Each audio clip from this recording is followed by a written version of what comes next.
right. Good. Lisa, are you good? All right, Kim says he's good. Hi, everyone.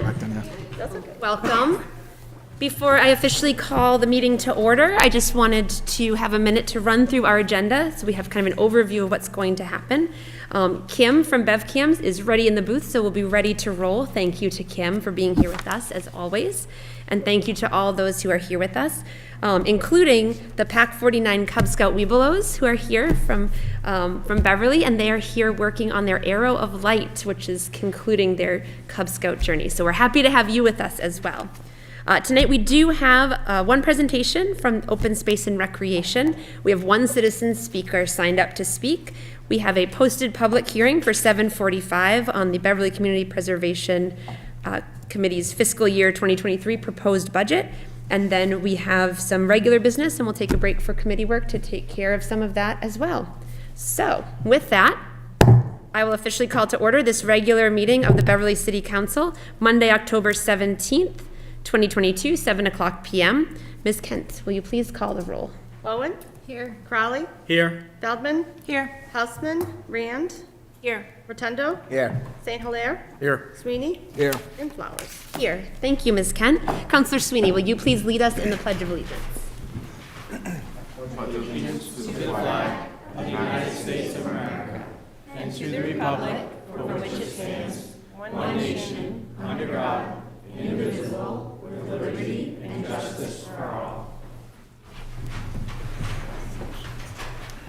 Thank you very much, Councillor Sweeney. And thank you to our Cub Scouts. It was nice to hear your voices loud and clear in the mix there. It's nice to have young voices in the mix here in City Council chambers. Not that my fellow councillors aren't also youthful. You are. So let's get right into our first agenda item, which is presentations, awards, and memorials.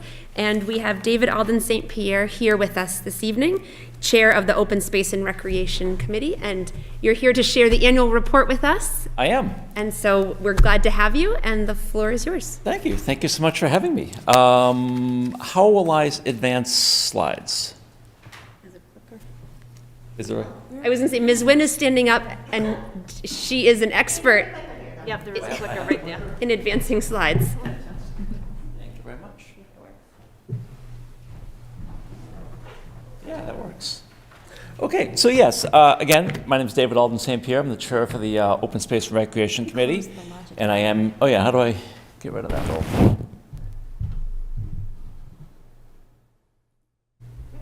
Thank you. Thank you for that support. I am here to give the annual report for the Open Space and Recreation Committee, and thanks for having the opportunity for me to do this. One of the first challenges I have is with this clicker.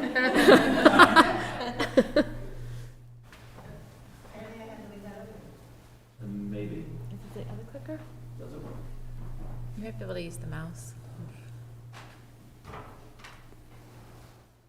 Isn't this fun? Everyone talk amongst yourselves for a moment. Our It worked when you City when it Planning was Director, up. Darlene Wynn, also tech support, is Yeah, here with absolutely. us.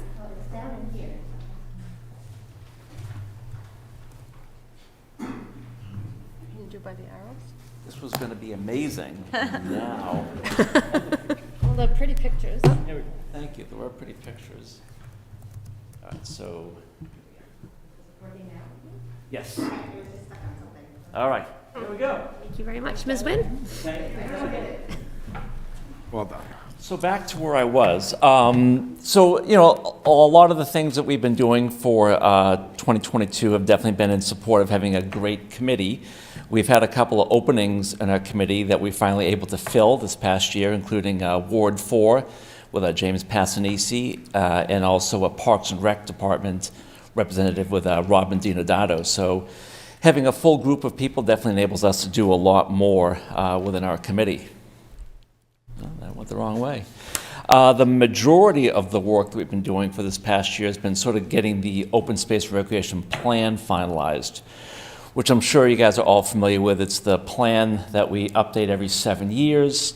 It's an opportunity for us to work with the public to find out what the public needs are and what their desires are for the open space and recreation department, and then try to make those things come to fruition. It's required by the Department of Conservation Services, enables us to apply for grants and other options of funding. And we had a couple of public forums. We had a survey that went out to the community. We got a lot of responses back from that. And of course, we reached out to a number of municipal committees, such as the City Council. The majority of the people responded favorably of, all of the same things that we want the Open Space Recreation Committee to do, which is preserving open space, improving access to the waterfront, trail connectivity, and once we get this whole thing finalized, it will of course be released to the public. And I have to really thank Victoria Healy, who came on board and really kind of got this over the finish line for us, so she put a ton of work into it. Another thing that we've done is started a new trail out at Sally Milligan. We started work on this back in 2019, where it was proposed by Nathan Curry. And this trail will connect the main body of trails to over where the soccer field is. And this was initially in the 2002 Sally Milligan Trail Management Plan. So it was nice to finally see this additional connection come out there. The trail was approved by the Conservation Commission. We started doing some work on it, but haven't finalized it yet. And there's going to be a bridge that has to cross over what I believe is called the Mackerel Brook, and that's going to be part of a separate approval process, which we're working on right now. So hopefully this trail will be fully open sometime early next year.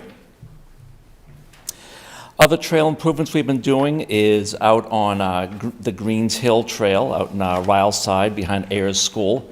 As I'm sure you guys know, this connects Bridge Street to Greens Street. And thanks to Councilor Rotundo, we've gotten some granite benches out there, a new trail kiosk sign to improve some of the signage out there so people know where they're going. Other big improvements that we've been able to add, this was an idea that was advocated by Allison Dudley in Ward 3, which was working with the city and the CPC to acquire 2 little spots of land that were owned by the Beverly Housing Authority on Simon Street. So thanks to everyone's hard work on that, the city did acquire those 2 spots, and now it'll really add some great little green spaces in an otherwise fairly densely populated area.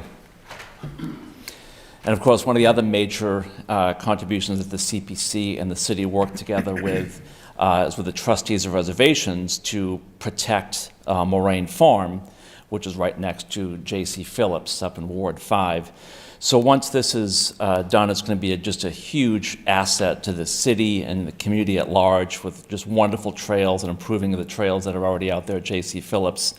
And we look forward to seeing how trustees is going to operationalize that and get the access for the citizens of Beverly.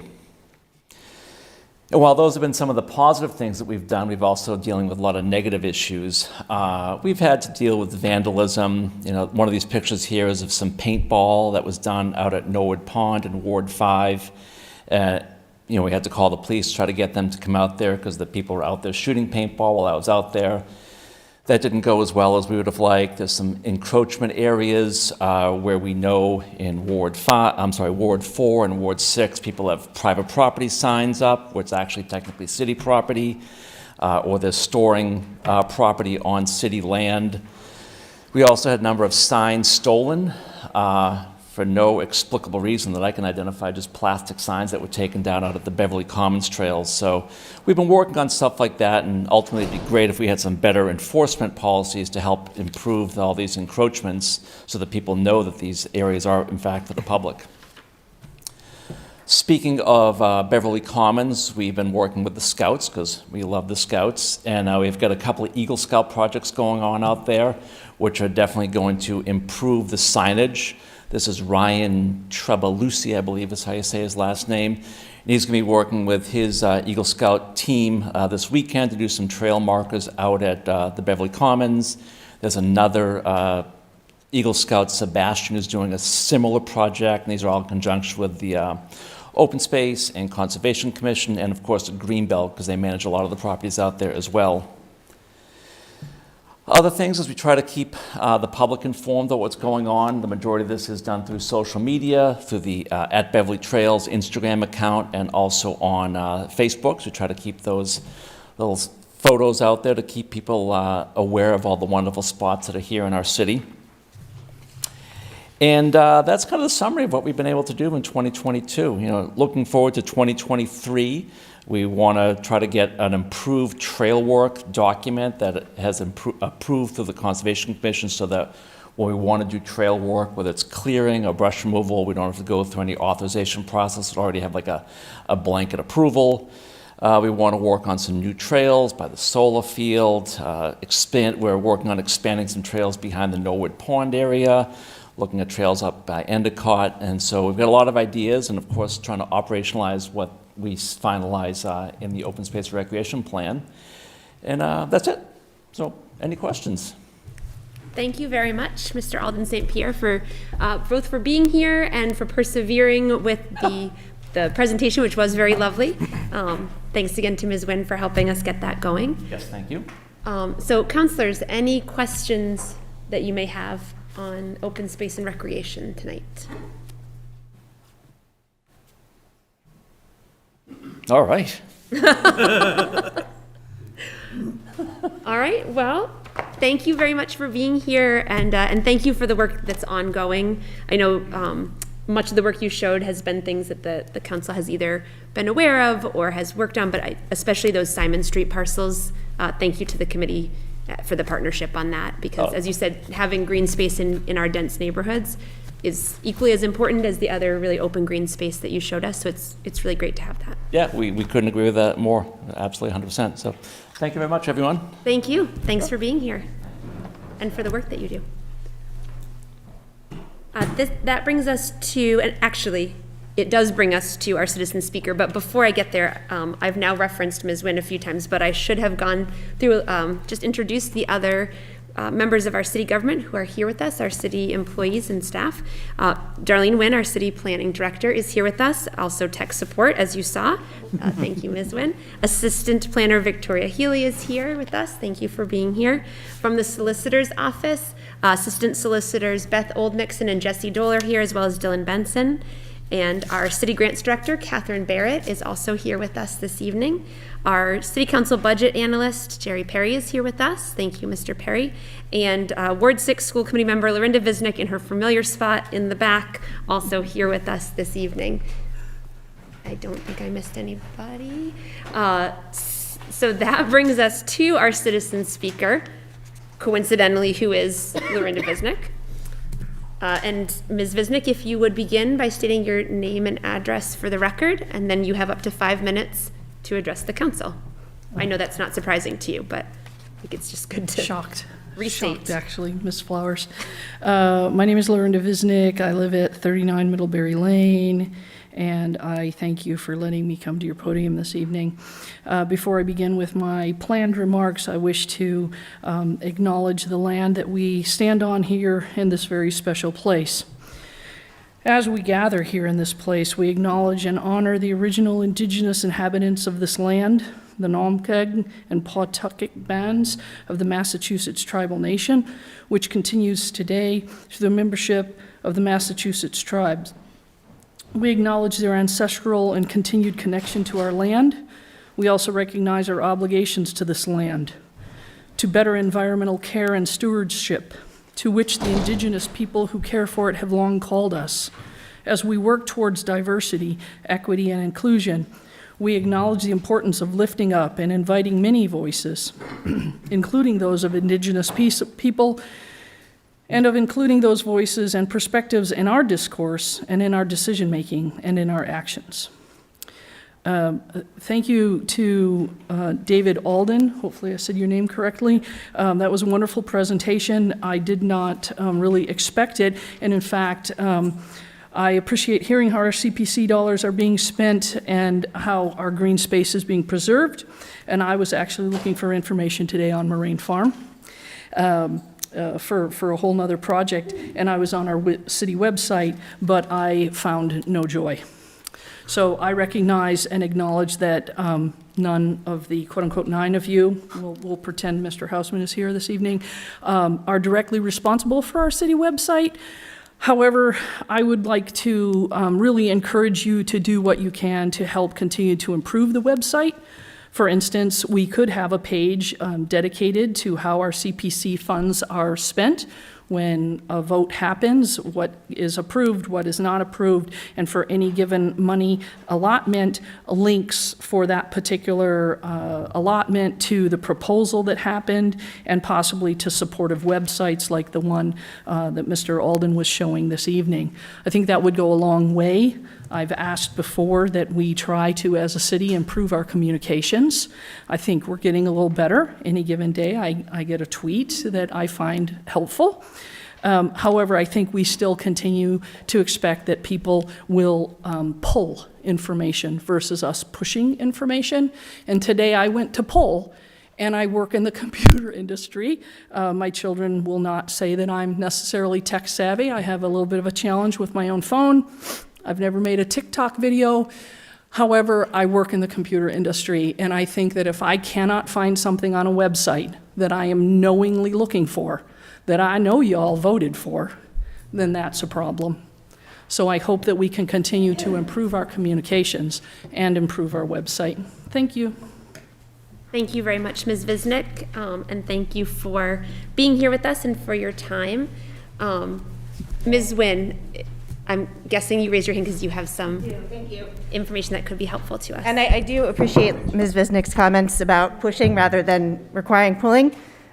This did come up at the last meeting. I will note that all of the past community preservation projects are on the Community Preservation Committee webpage, and all of the information is on there. So I just want to make sure we do share that information. I want to make sure everybody knows that. Thank you. Thank you, Ms. Nguyen, and it seems like maybe as counselors, one role we could play is helping to share that out so that people can find it more easily. That seems like something that we all have the ability to contribute to. Thank you.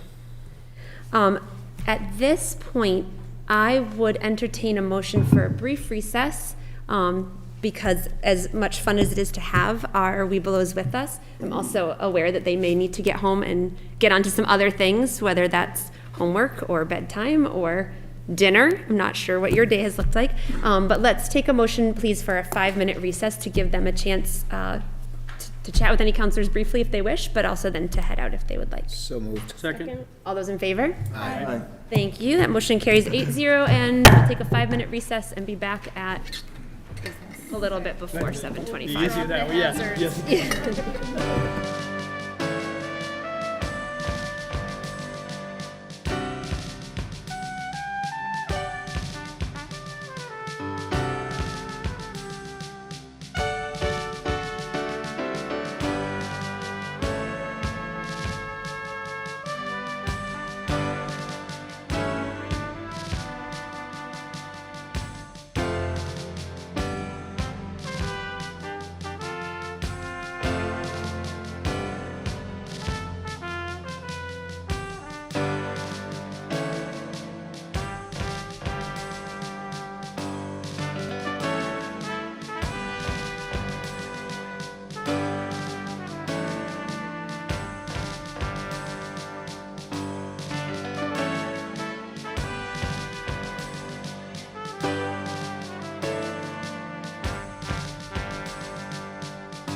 to order and say welcome back to all of our local government fans who have joined us in person or on BevCam.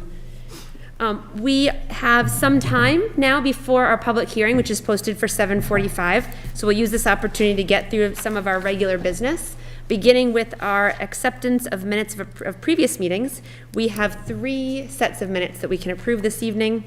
The special city council meeting from June 28th, 2022, special city council meeting September 27th, 2022, and the regular city council meeting from October 3rd, 2022. Is there a motion to approve these 3 sets of minutes? So moved. Second. Any further discussion? All those in favor? Aye. Thank you. Motion carries 8-0, and all 3 sets of minutes are approved. Ms. Kent, let's go to communications from His Honor the Mayor, please. Order number 260, Dear Honorable City Council, I am pleased to inform you that the City of Beverly has been awarded a $433,203 from the Massachusetts Department of Transportation Winter Recovery Assistance Program. This winter weather response funding allotment is based on the 130 local and publicly owned road mileage in Beverly. In April 2022, Governor Charlie Baker approved $100 million in funding for the Winter Recovery Assistance Program, also known as RAP.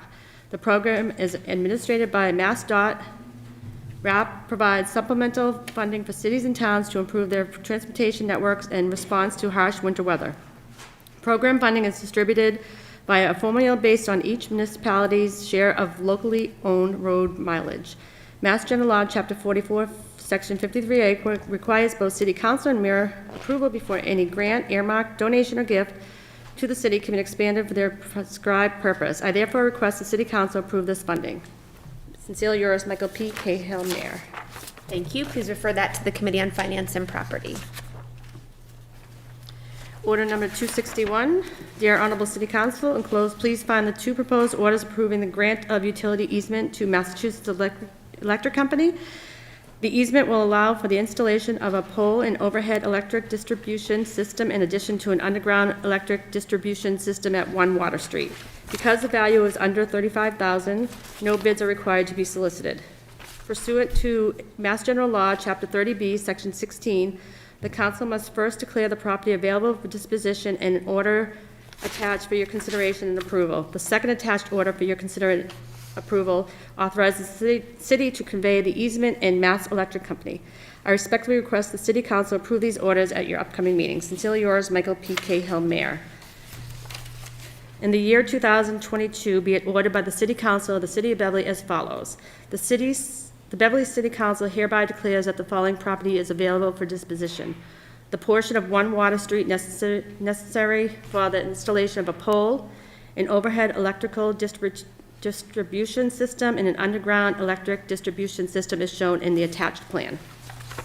Thank you, Ms. Kent. Please refer that to the Committee on Legal Affairs. Order number 261A. Order authorizing grant of utility easement to Massachusetts Electric Company at 1 Water Street. The city, acting by and through the mayor, is authorized to grant the attached easement located at 1 Water Street to Massachusetts Electric Company. The easement shall be in substantial conformity with the easement attached hereto. The order authorizes the mayor to execute any formalities relative to the easement and to revive any scrivener and or clerical errors, to make edits that do not materially change the substance of the easement. Thank you. Please also refer that to the Committee on Legal Affairs. Order number 262. Dear Honorable City Council, I am pleased to inform you that the City of Beverly has been awarded a $6,765 grant from the Department of Conservation and Recreation to support improvements at Sally Milligan Nature Preserve. Grant funding will be used to construct a new trail connection from the Cross Lane Field soccer field to the existing trail system. Work will include raking and brush removal and building and installing a footbridge over a stream. Additional improvements to the trail system include installing bike racks at the trailheads, installing a few benches, installing a new kiosk at the new trailhead, and updating the existing kiosk trail maps. Mass General Law, Chapter 44, Section 53A requires both City Council and Mayor approval before any earmark, grant, donation, or gift to the city can be expended for their prescribed purpose. I therefore request the City Council approve this grant. Sincerely yours, Michael P. Cahill, Mayor. Thank you. Please refer that to the Committee on Finance and Property. Order number 264, Dear Honorable City Council, Mass General Law, Chapter 54, Section 72, which... Oh, Ms. Kent, I think this is Oh, sorry. 263. Sorry. That's okay. Got clipped. Thank you. You're welcome. Order number 263. Dear Honorable City Council, I hereby reappoint, subject to your review and recommendation, the following residents to serve on the Veterans Advisory Committee: Paul Lance, Corey Paulette, Chuck Clark, Robert Lars. This term are to be effected as noted above. Sincerely yours, Michael P. Cahill, Mayor. Thank you. Please refer that to the Committee on Public Services. And that will take us to communications from other city officers and boards. And Ms. Kent, I can take order 264 if you would like. And I actually am going to invite in a moment Vice President Rotundo to read aloud order 264. This is a letter from me as the City Council President with some recommendations for, Ms. Kent, you're looking at me like, Are you doing it for two of them? Because this one's not the one. oh, I see what you're saying. Yes, we'll still go ahead and have. Okay. Okay. Todd, I'm still gonna let you read this one. 264? Yes, I would love to. because I love hearing you read. I appreciate the confidence in my I being do able have to great speak. confidence in you. But Dear also, Honor- since I launched into this, we're just gonna go with it. Order 264. Dear Honorable City Council, Massachusetts General Law, Chapter 54, Section 72, which provides for preservation of order by police during elections, was recently amended. Previously, the statute obligated the police chief to provide sufficient police or constable detail at all polling places during an election. The amended statute transfers that obligation from the police chief to the city council. Please see the attached amendment for more information. By order number 200 of 2022, the council voted to assign police officers details for the September 6, 2022 primary.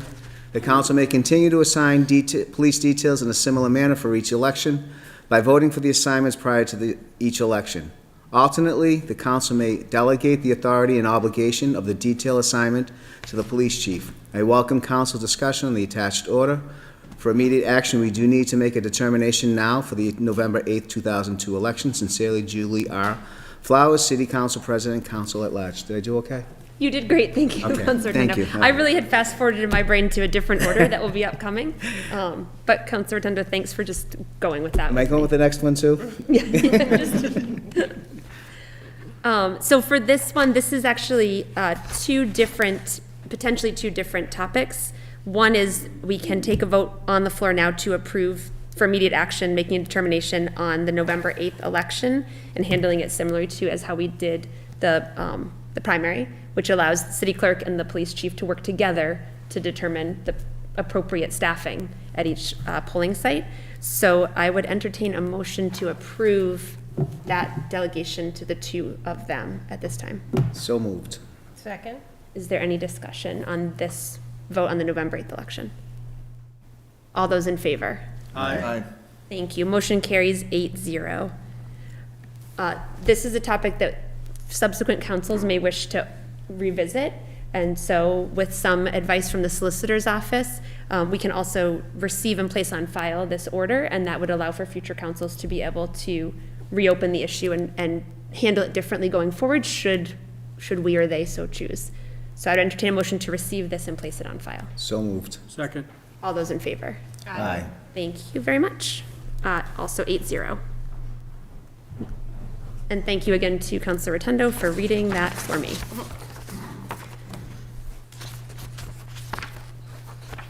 Ms. Kent, we'll go to order 265. Order number 265 from Councilor Feldman and Councilor Rotundo, a request to create a naming policy for municipal property for the city of Beverly. Thank you very much. Please refer that to Legal Affairs.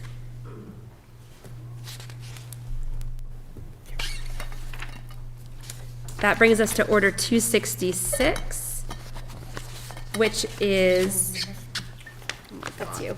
Order number 266 It's contagious. from the city clerk, a request for approval to have the city employees work as tally clerks at the Beverly elections. Thank you very much, Ms. Kent. We can also take a motion on the floor now to approve this request. Is there a motion to approve? So moved. Second. Any discussion on this one? All those in favor? Aye. Thank you very much. Motion carries 8-0.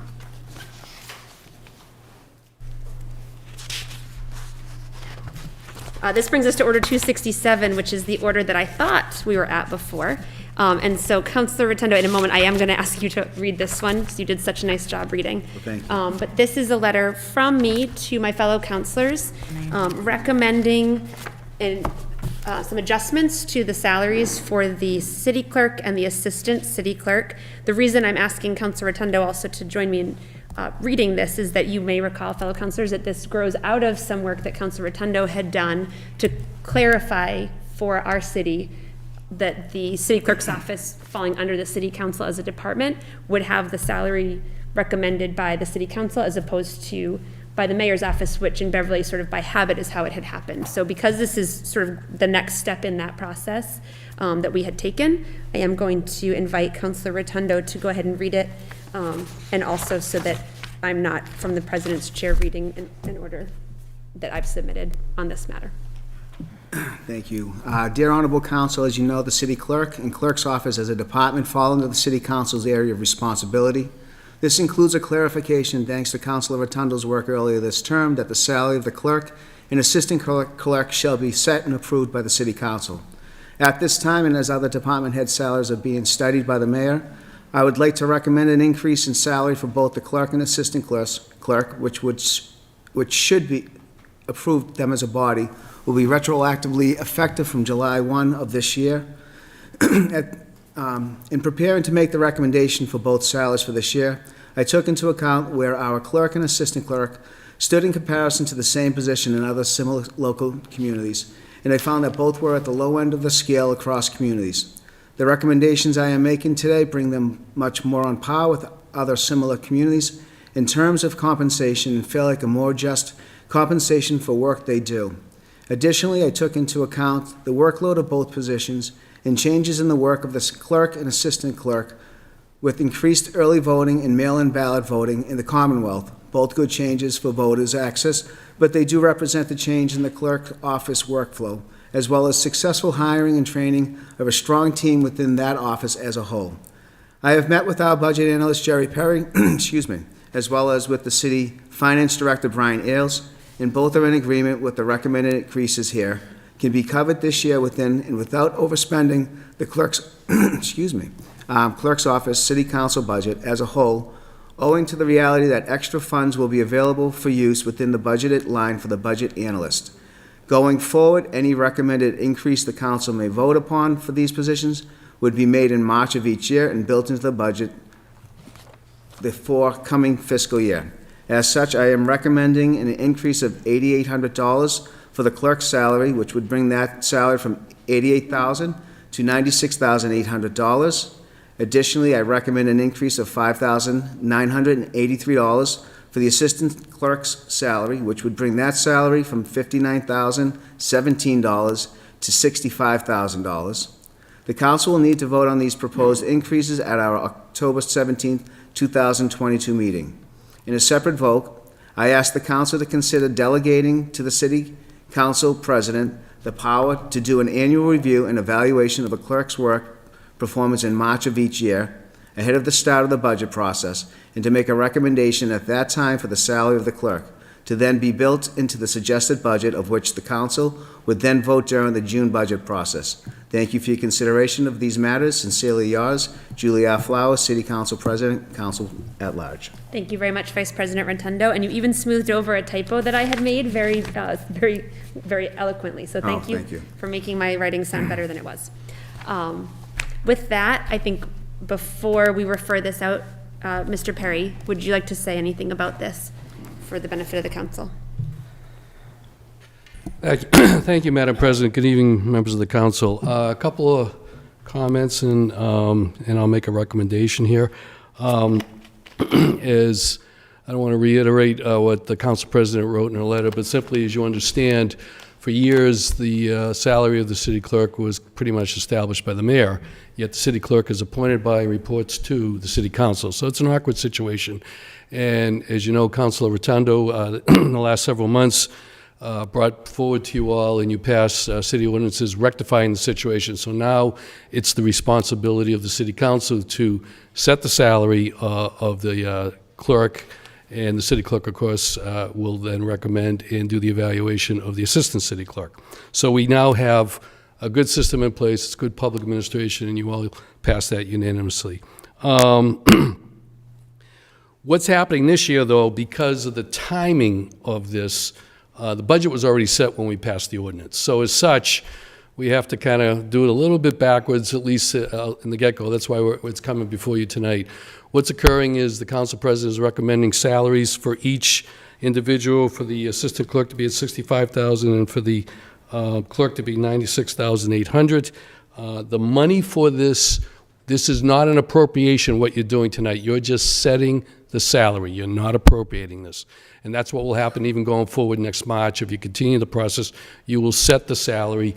And then in March, if you do agree to whatever salary is proposed, it will be built into the budget for next fiscal year. That's how it's going to work. But this year, because the ordinance kind of came after we did the budget, we're kind of going backwards a little bit just this one time. So what you're doing, if you do agree with the council president's recommendation, you will set the salary. How we're going to fund it, as she indicated in her letter, is quite frankly from the line item for the budget and management analyst.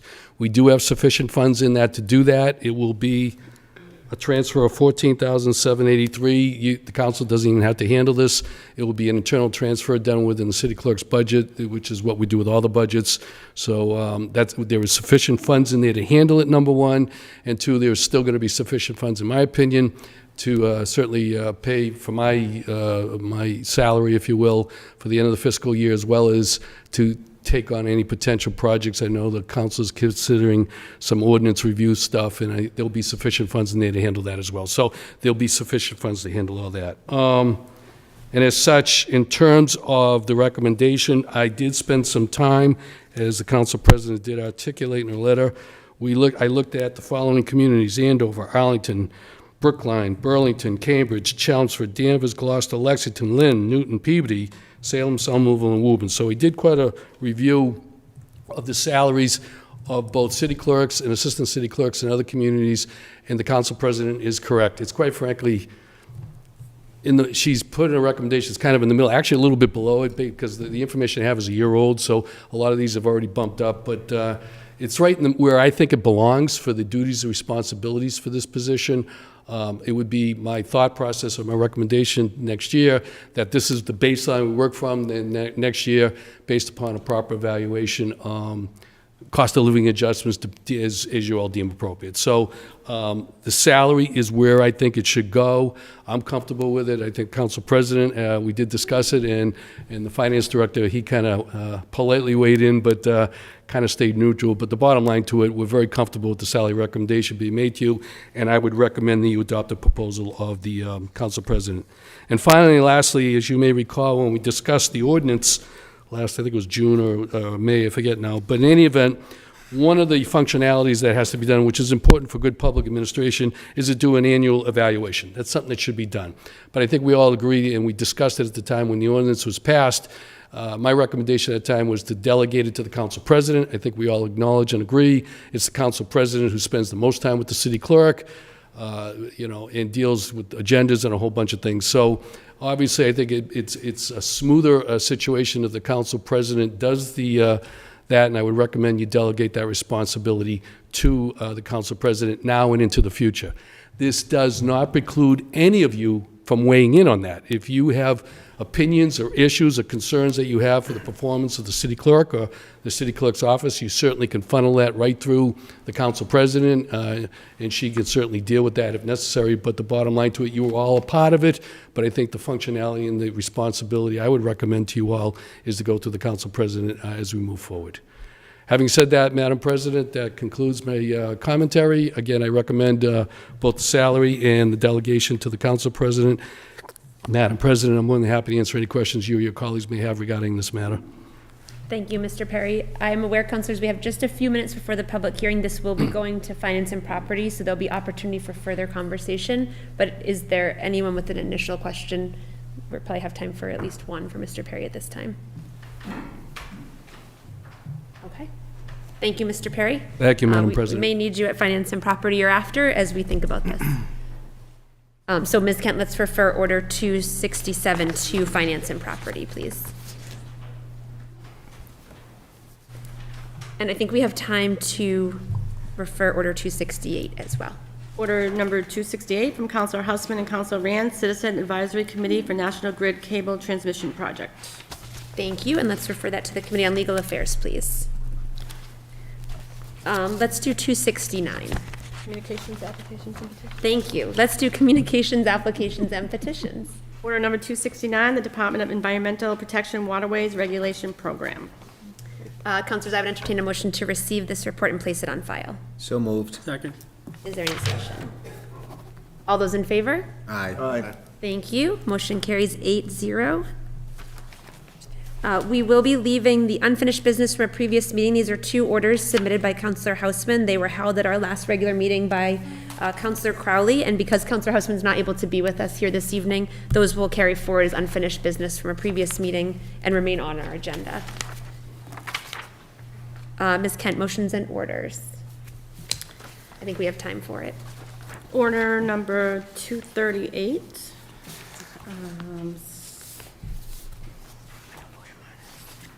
Caught me off guard, sorry. Sorry, we went faster than I expected.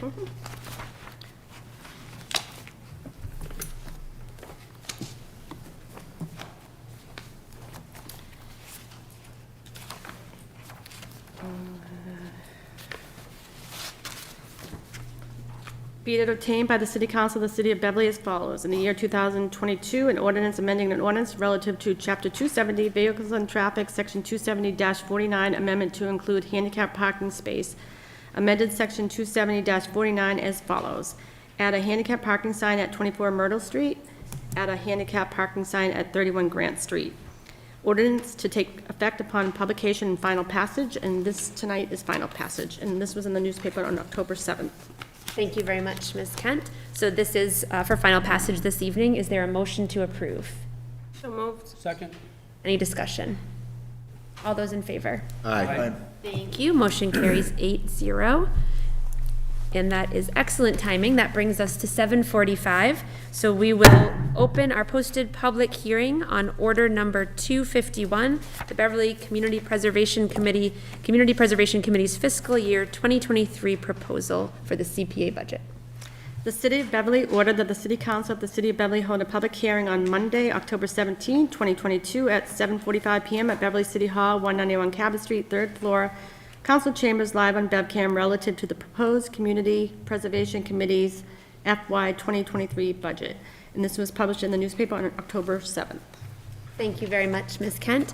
And I do want to mention for any members of the public who may be following along or on their way here or here with us this evening, there is a sign-up sheet to speak in this public hearing on the desk in front of Ms. Kent. And so if you would like to sign up to speak, you can come up at any point and do that as we open this public hearing. And then we will take public speakers a little bit later as they may appear on that sheet. I do note that we have two members of our committee here with us. Chairperson Heather Richter is here, and also Marilyn McCrory. I'm not sure, Ms. Richter or Ms. McCrory, if one of you would like to give us any introductory comments. Thank you, or Ms. Nguyen. And as Ms. Nguyen is coming to the podium, I will take this opportunity to say thank you not only to Ms. Richter and Ms. McCrory, but to the whole committee for your work and your service to our city. Thank you. Thank you. Yeah, I will let Ms. Richter speak if she wants to. Usually, Mr. Ailes does this presentation, and I just learned that he's not here. So I will do my best, but it's really very strictly a budget presentation. Every year, the state allocates a percentage of CPA funds to Beverly. This year, we got a 35% of the state match, or the state match was 35%. The estimated surcharge for the local portion, the 1%, is $960,763, and then the state match was $326,613 for a total of $1,287,376, which is about $70,000 more than last year was budgeted. So, if you have in your proposal, then it's allocated as you remember, may recall, 10% is allocated directly to historic resources, 10% to community housing, 10% to open space, and then the remaining is general budget reserve, which will be used for any of those purposes, and then there's a minus a 3% administrative portion. So that's the summary of the budget. The Community Preservation Commission has noted, acted, and recommended the budget and is hopeful for your approval. Thank you very much, Ms. Nguyen, and thank you for stepping in also for Mr. Ailes this evening. Councilors, are there any questions for Ms. Nguyen at this point? Councilor Nguyen. Thank you. Just the classic, what is the current standing of those buckets right now, if you have it? I don't have that information right now. Do you recall? Oh, Ms. Richter, will you come all the way up to the, no, sorry, just for the fans on BevCam, they can hear you better. I don't have an exact number of what's left in those buckets. I know we spent most of everything last year, and that including this year's budget, there'll be a total of $1,483,525 in total, most of which is in the general budget, the general reserve. Thank you. You're welcome. Thank you. Thank you, Ms. Richter. Councilor Bowen, I saw your hand as well. Yes, thank you. It was actually the same question because I had the notes from the meeting where we were talking about the last out-of-cycle grant request and that there was going to be about 250,000 That's about right, yeah. left at in that point. So between just wanted to everything. check. And what happens also is that whatever's left in the admin budget is brought forward into the general for the 23, so that, you know, that doesn't just go away and we never spend it. Thank you very much, Ms. Richter. All set, Councilor. Councilor Rotundo. Thank you, Madam President. Ms. Richter, thank you. I've always had a pleasure working with you in the past. Look forward in the future.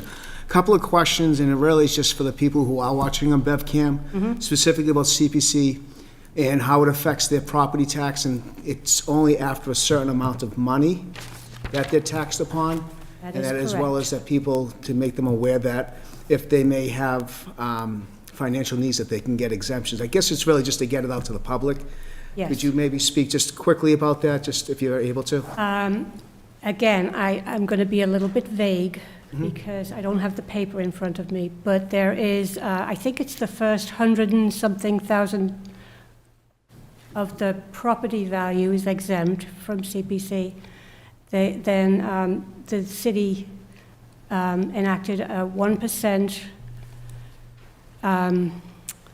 surcharge on the balance. So for most people, it's not a great deal of money on their annual tax bill. On my annual tax bill, it's about $45 for the year. As an example. And there are exemptions for the city in terms of property tax. And again, I don't know what the cutoff income or the cutoff value is, but I know that it would be on the website. It's on our website. It's also in the latest update to the Community Preservation Committee plan. There's an example which shows the calculation, and that's on the CPC website. Thank you, Ms. Richter. Thank you, That Madam help? President. I know it was very vague, I'm sorry. No, that's perfect. I just wanted more or less the people understand that that have a better understanding of it, and there are Thank you. processes in place too. Thank you very much, Councilor Rotundo. Councilor Bowen. Thank you. I realized I also had a sort of programming and budget question. We had at our last meeting a donation to go alongside a project that was approved for CPC funding several rounds ago that I think has not been completed yet as it's waiting on some city work to happen.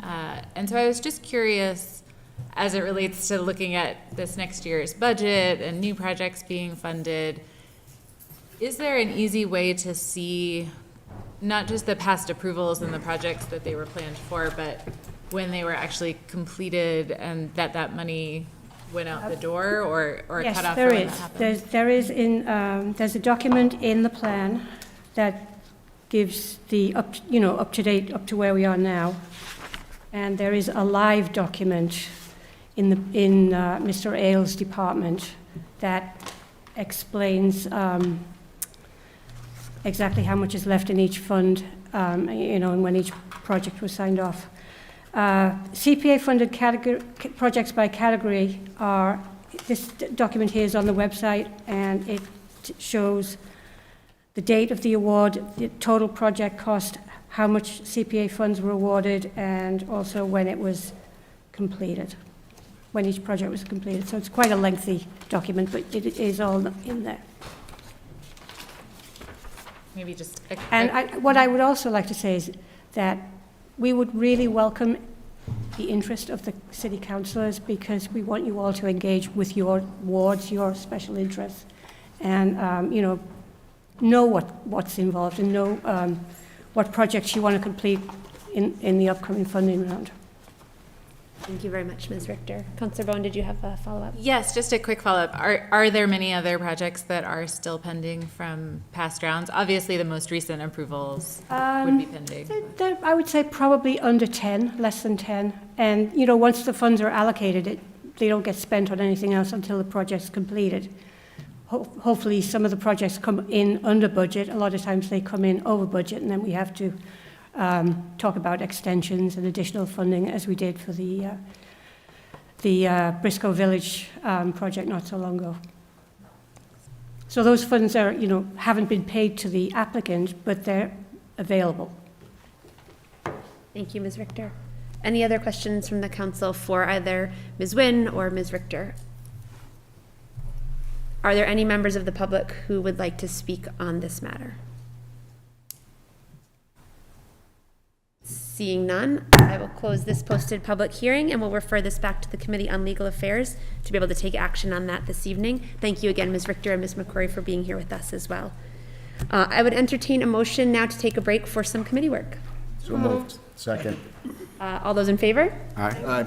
Thank you. That motion carries 8-0. We'll have legal affairs stay here on BevCam in chambers, finance and property in the committee room, and public services on the bench. Thank you.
Okay.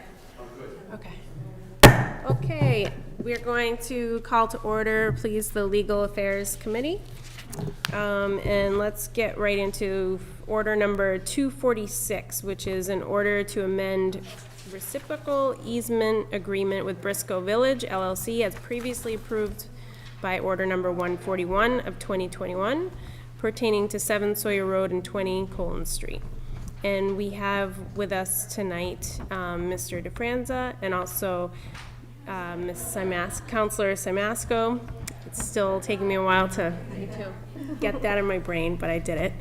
And I know we had some questions at our last committee meeting on order number 246 and also 255, which goes with this. I think Counselor Rotundo, you sort of had the bulk of the questions. Did you want to just kind of restate your question since we're here on BevCam, and then we can hear some answers? I had a couple of thank you, Madam Chair. I did have a couple of concerns at our last meeting in regards to future costs of the project, that where we were taking the expense of the turf bowl, that would be a city project as well as the field behind it and the paving.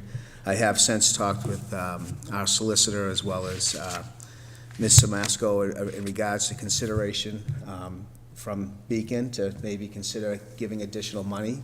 From my understanding, Mr. DeFranza spoke with Beacon as well as Ms. Simasco to give us more money for consideration. So the increase has gone up to a comfortable amount that I am good with the contingency of it. Originally, it was about $50,000. It's now at about 25%, which is at now about $75,000, if I'm correct on that.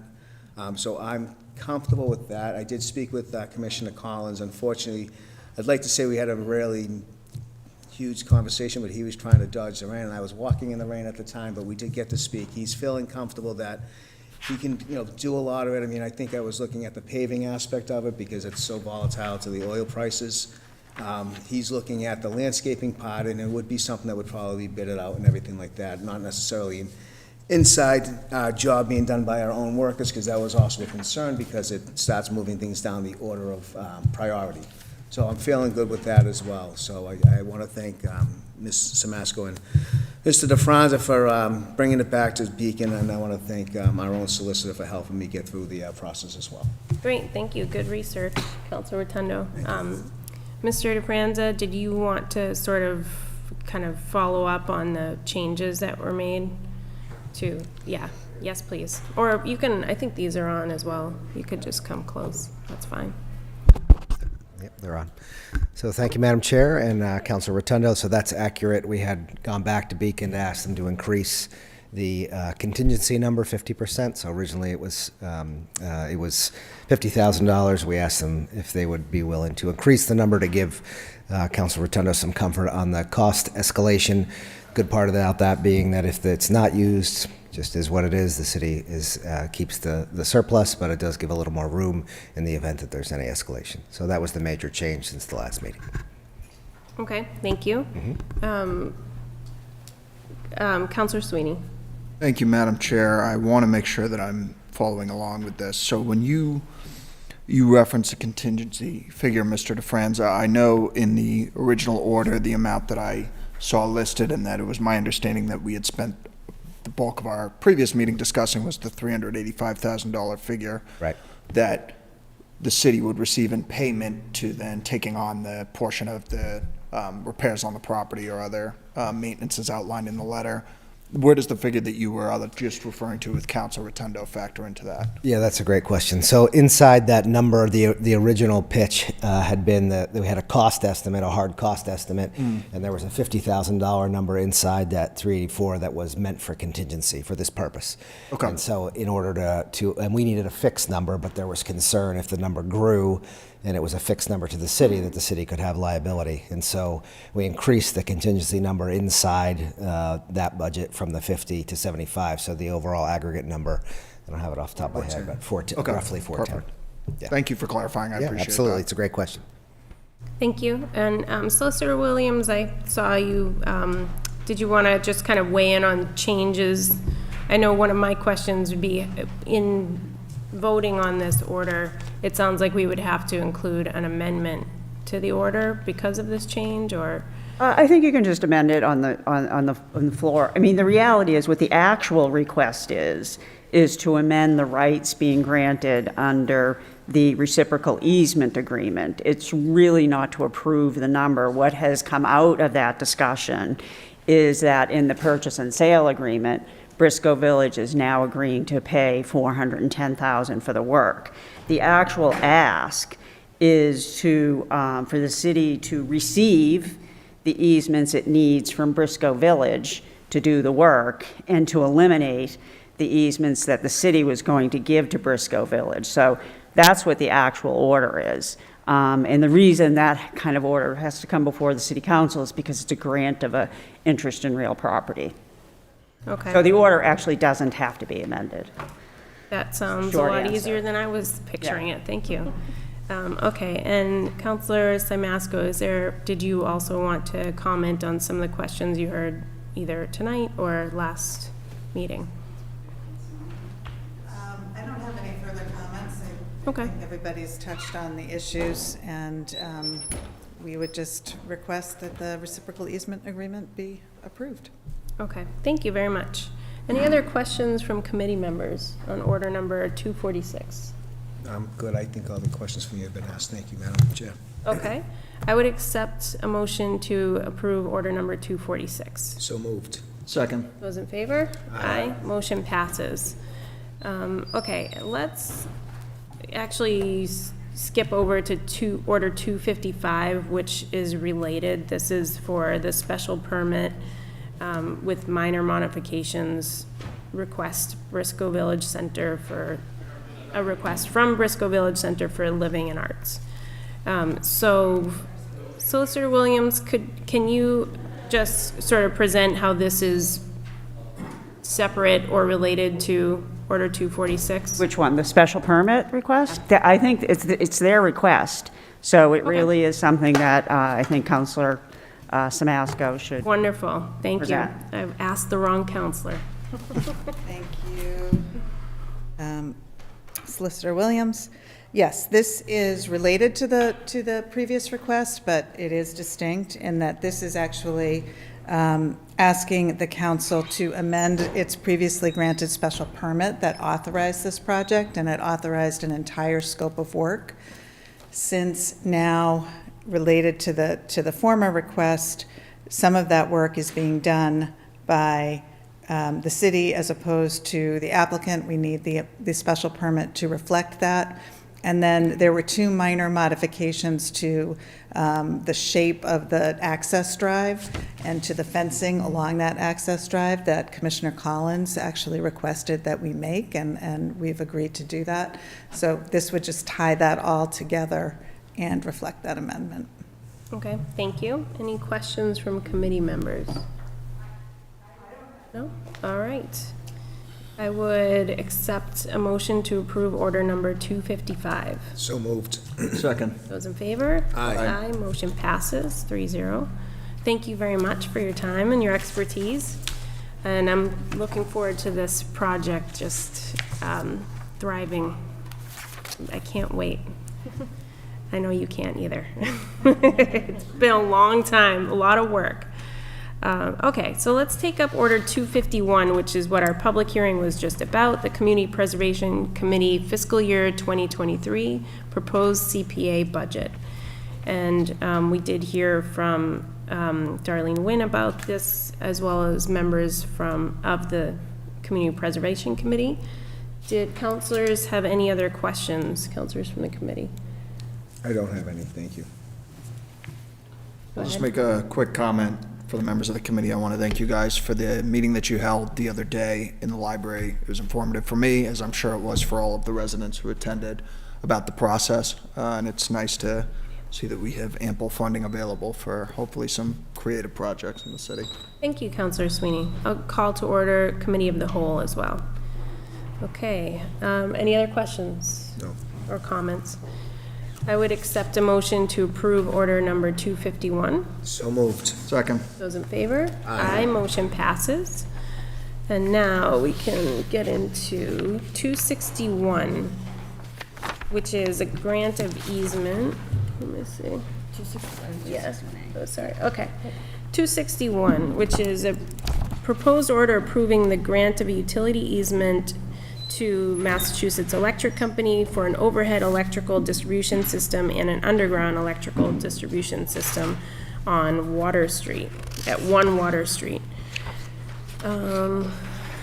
Thank you. Good evening, Jesse Dole from the Solicitor's Office. I don't see anyone here from National Grid, but this is just an easement. There are 2 existing telephone poles on the sidewalk. This would just be to construct a conduit from one of those poles across the 1 Water Street property to a pad-mounted transformer there, and I believe possibly replace or add to some of the existing overhead wires where those two poles are. Looks like it's additional wires from one pole to the second, and then an underground conduit from that second pole onto the property.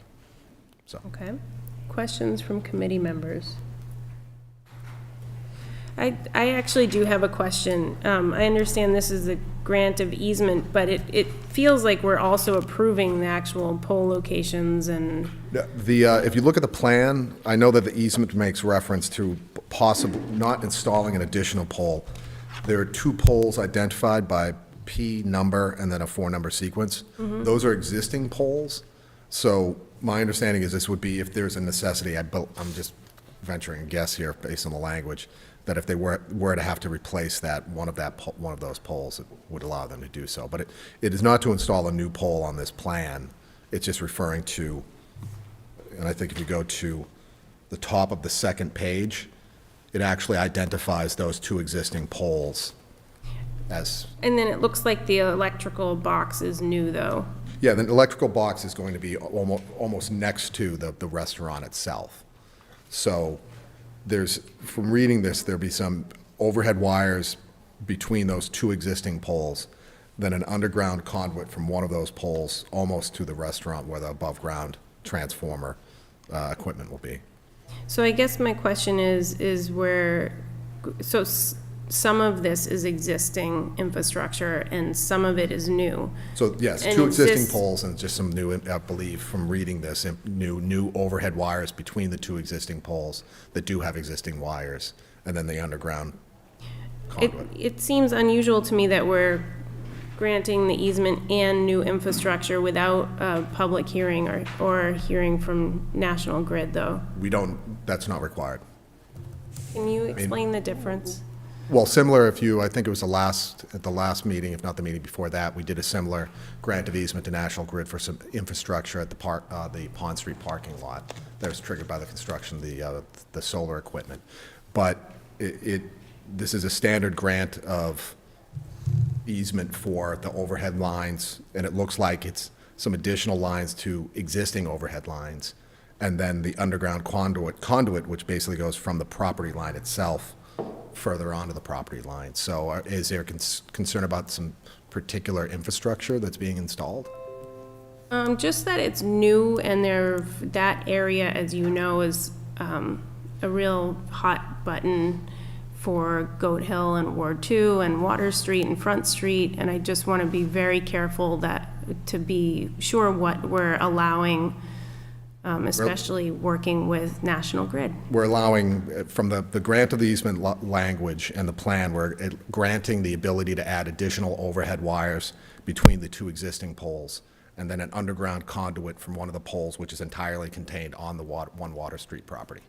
And this is all for the new restaurant? Necessary to provide additional electrical service to the needs of the new restaurant. Okay. And you don't find it unusual that we're not hearing from National Grid on this? Normally these don't trigger any sort of concern such as that, but It's really the address. Yeah, and I understand it. What I can say, there's nothing, as you can see, there's that island that sort of butts out where water and front meet, and you can even go on the GIS. There's 2 existing poles there. Do you know if the trees that are there will be? I have no idea. Removed? Yeah, so I feel like these are They wouldn't, there's nothing in here questions. that would allow National Grid to touch any of the trees on our property. That's good to know.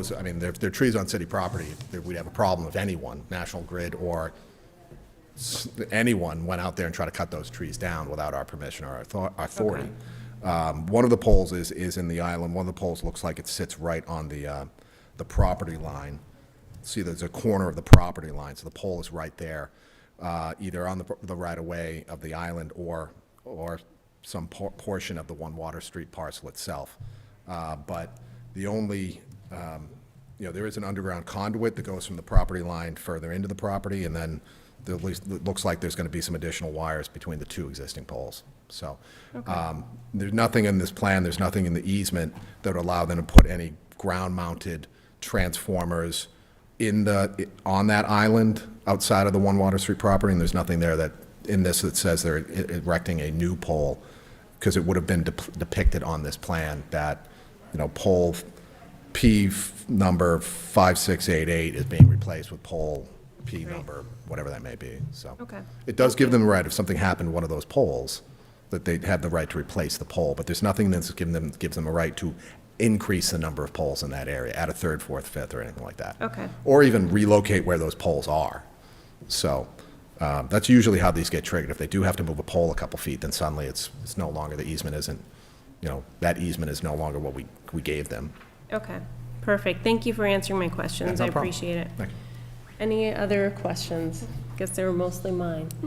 All right, so I would accept a motion to approve order number 261. So moved. Second. Those in favor? Aye. Motion passes. Thank you. And then we have 261A, which is related, a proposed order authorizing a grant of utility easement to Massachusetts Electric Company at 1 Water Street, basically part of the same. Yes, by law, we have to, there's two separate orders that both have to be presented, each be voted on. The first is just to make it available for disposition in a general sense, and the second would be to actually grant the easement. Okay, excellent. Any questions from committee members? I would accept a motion to approve order number 261A. So moved. Second. Those in favor? Aye. Aye, motion passes. Okay.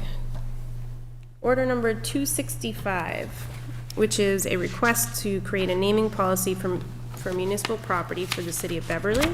And this comes to us from Councilor Feldman and Councilor Rotundo. Councilor Rotundo, would you like to talk a little bit about your order? So when Dan McPherson, our harbor master, passed away, it was brought to me of many people considering the harbor master building to be maybe possibly named after him. I did submit an order for consideration to talk about it, and then come to find out we really don't have a naming policy in place. Councilor Feldman and I started working on it together with the solicitor's office to really go through different processes. We used different communities. Can't say that we did the homework all ourselves, but we did borrow and repurpose for ourselves to make it better, so that it allows us to go forward with other properties if it ever becomes an issue. It doesn't allow us to name school buildings and properties. There is exemptions to that. We can't call City Hall whatever we want. We can't call the Boston Common, the Beverly Common. So there are exemptions within the ordinance itself. It's also a process that it's the City Council that would be bringing it up. We did ask the mayor's office to be part of it, but we do, and I wanted to clarify this with the solicitors, we as a council body have the opportunity to override and veto if, say, a name was presented and the mayor doesn't like it, we could still override. It still ultimately lays with the power of the city council, but it is to also collaboratively work with the mayor's office at that point.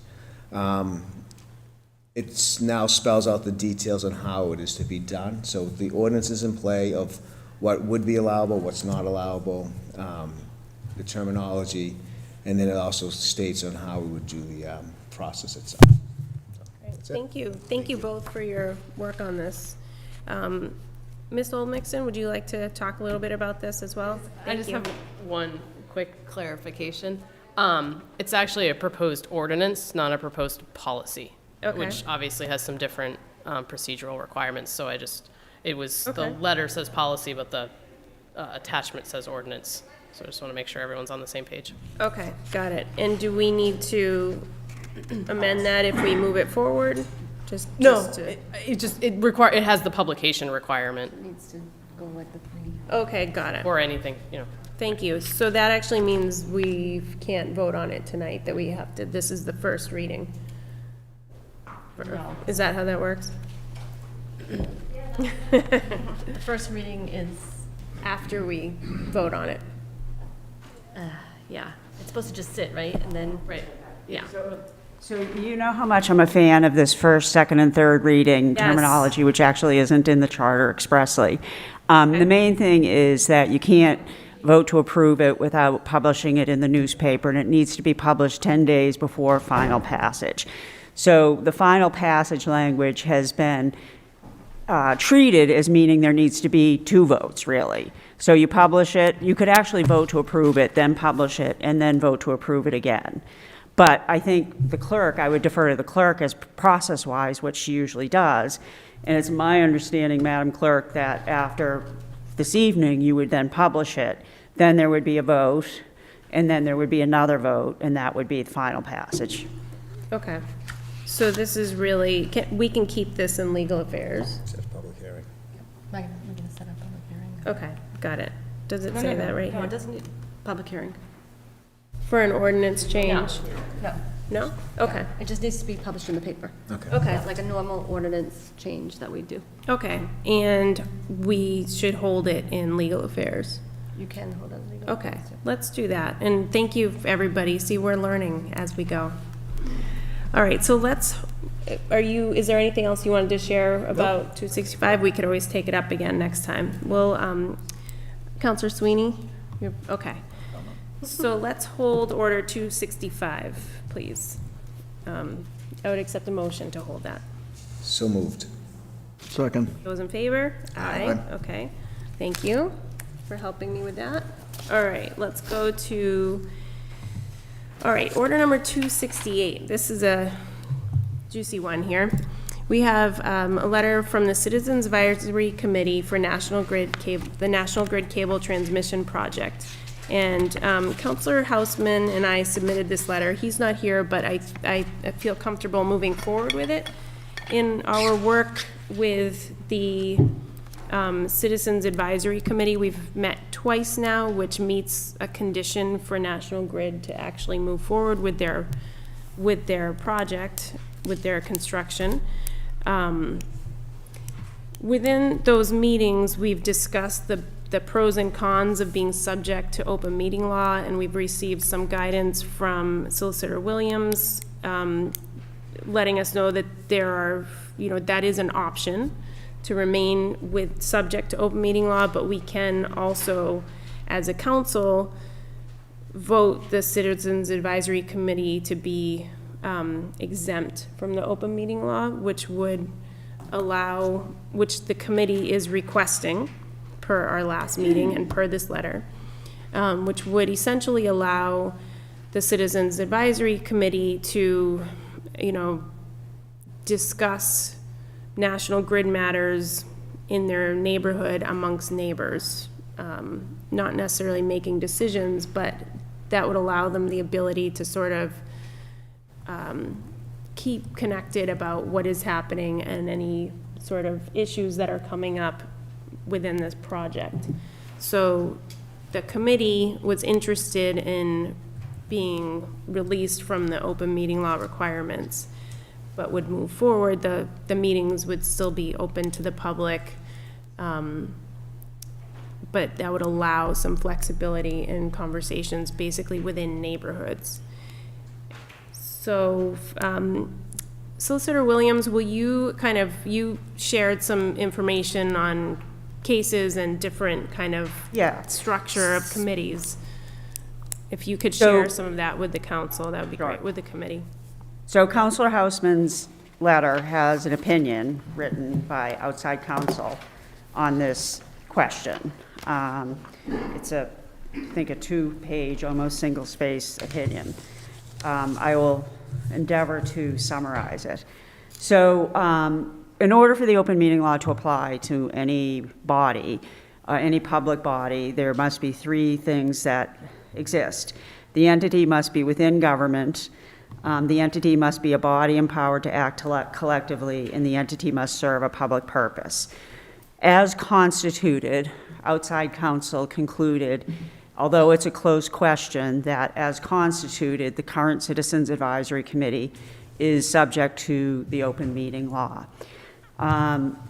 Focusing on the fact that it has a set membership that's been established by the city council itself. 2 city councilors sit on the committee, and therefore it has quorum requirements. So I think in order for the city council to consider the request being made, that it would be necessary to reconstitute the committee as it exists. It can't just be a vote that says you're not exempt, you're exempt from the open meeting law. And I think that in order to do it, the city council would need to take the following steps. Number 1, modify Order 213, which is the order by which the city council appointed the members of the committee, and issue a superseding order that primarily addresses the second prong of the test I just mentioned. Excuse me, I'm sorry. Which would be to modify things so that the committee is clearly not a body empowered to act collectively. And in order to do that, I think that the committee, or that the city council should essentially, the committee would have to have open membership.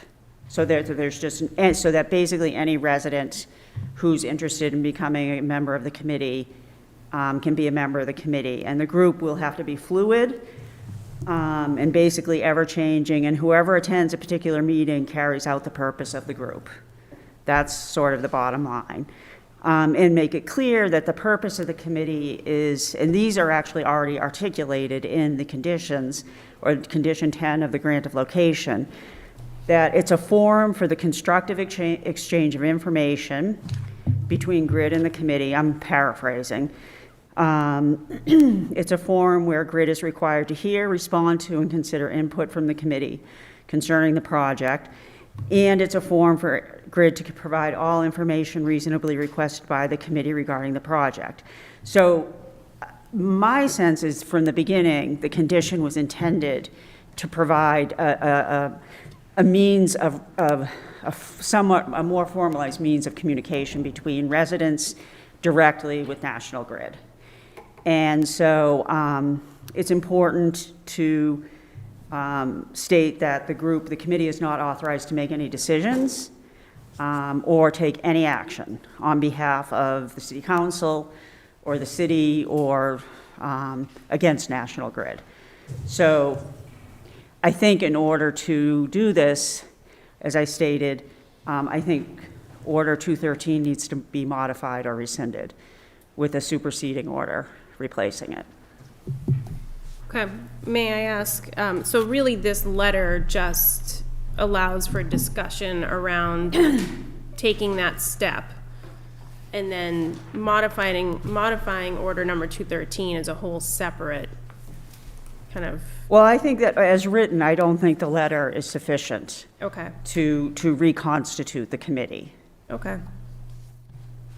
If somebody, I mean, you could make a motion on the floor as to what the, committee will look like going forward, and you would have to make a motion to modify Order 213 and or rescind it, and then make a motion to reconstitute the committee so that there's no quorum, make it clear they have no authority to act or to make decisions, and that it's purely a forum for the exchange of information.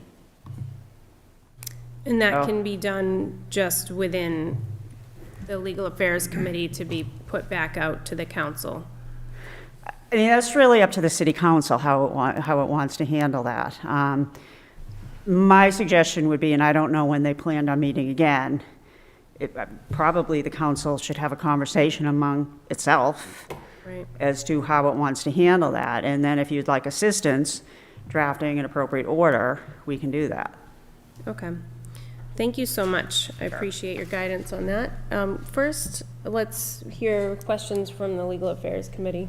So basically what I'm understanding is you want to make it less restrictive for them to be able to basically have a conversation without worrying about the open meeting laws. According to the solicitor, though, is we have to rescind it and reconstitute and redo the order over in order to have that verbiage put in place. Correct.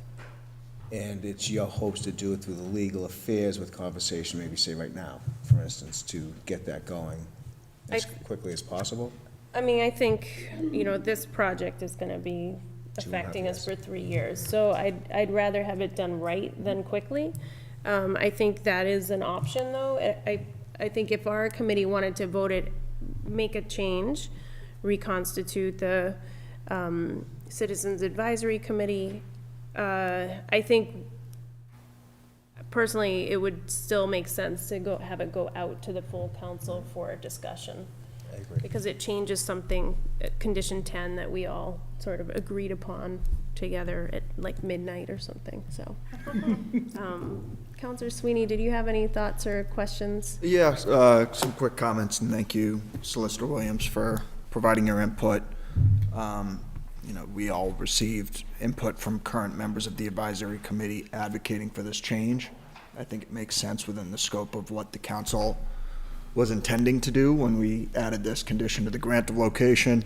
My only concern, which doesn't outweigh acting in favor of structuring the committee as we need to make sure that they're exempt from open meeting law, is that conceivably anybody who shows up as a member, I don't know if that would impact discussion and the quality of discussion amongst the committee itself if there was a flood of attendees.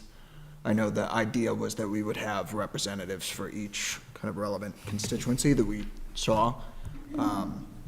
I don't think that concern would outweigh taking this action, but something to keep in mind and something that jumped into my mind when considering this proposal. Thank you. Definitely worth noting, especially if you're trying to chair a committee that turns into 40 or 50 people. So yeah, I appreciate that comment. Any other questions or comments on this? So I would accept an motion, actually, for order number 268. Yes, I would accept a motion to refer order number 268 back out to the full council for discussion. So moved. Second. Those in favor? Aye. Aye. Motion approved. Okay. I think that's all I have. Yeah, thank you. You're welcome. All right, so I would accept a motion to adjourn committee of the whole. So moved. Second. Those in favor? Aye. Committee of the whole is adjourned, and motion to adjourn legal affairs committee. So moved. Second. Those in favor? Aye. We are adjourned. Thank you. To refer it back.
I need somebody else for middle school. Welcome back. We've had a chance to take a break for some committee work, and thank you to all of our committees for their hard work during that time. Thank you to everyone who's been with us in committee and is still here with us in council chambers. We will go now to reports from committees. Ms. Kent.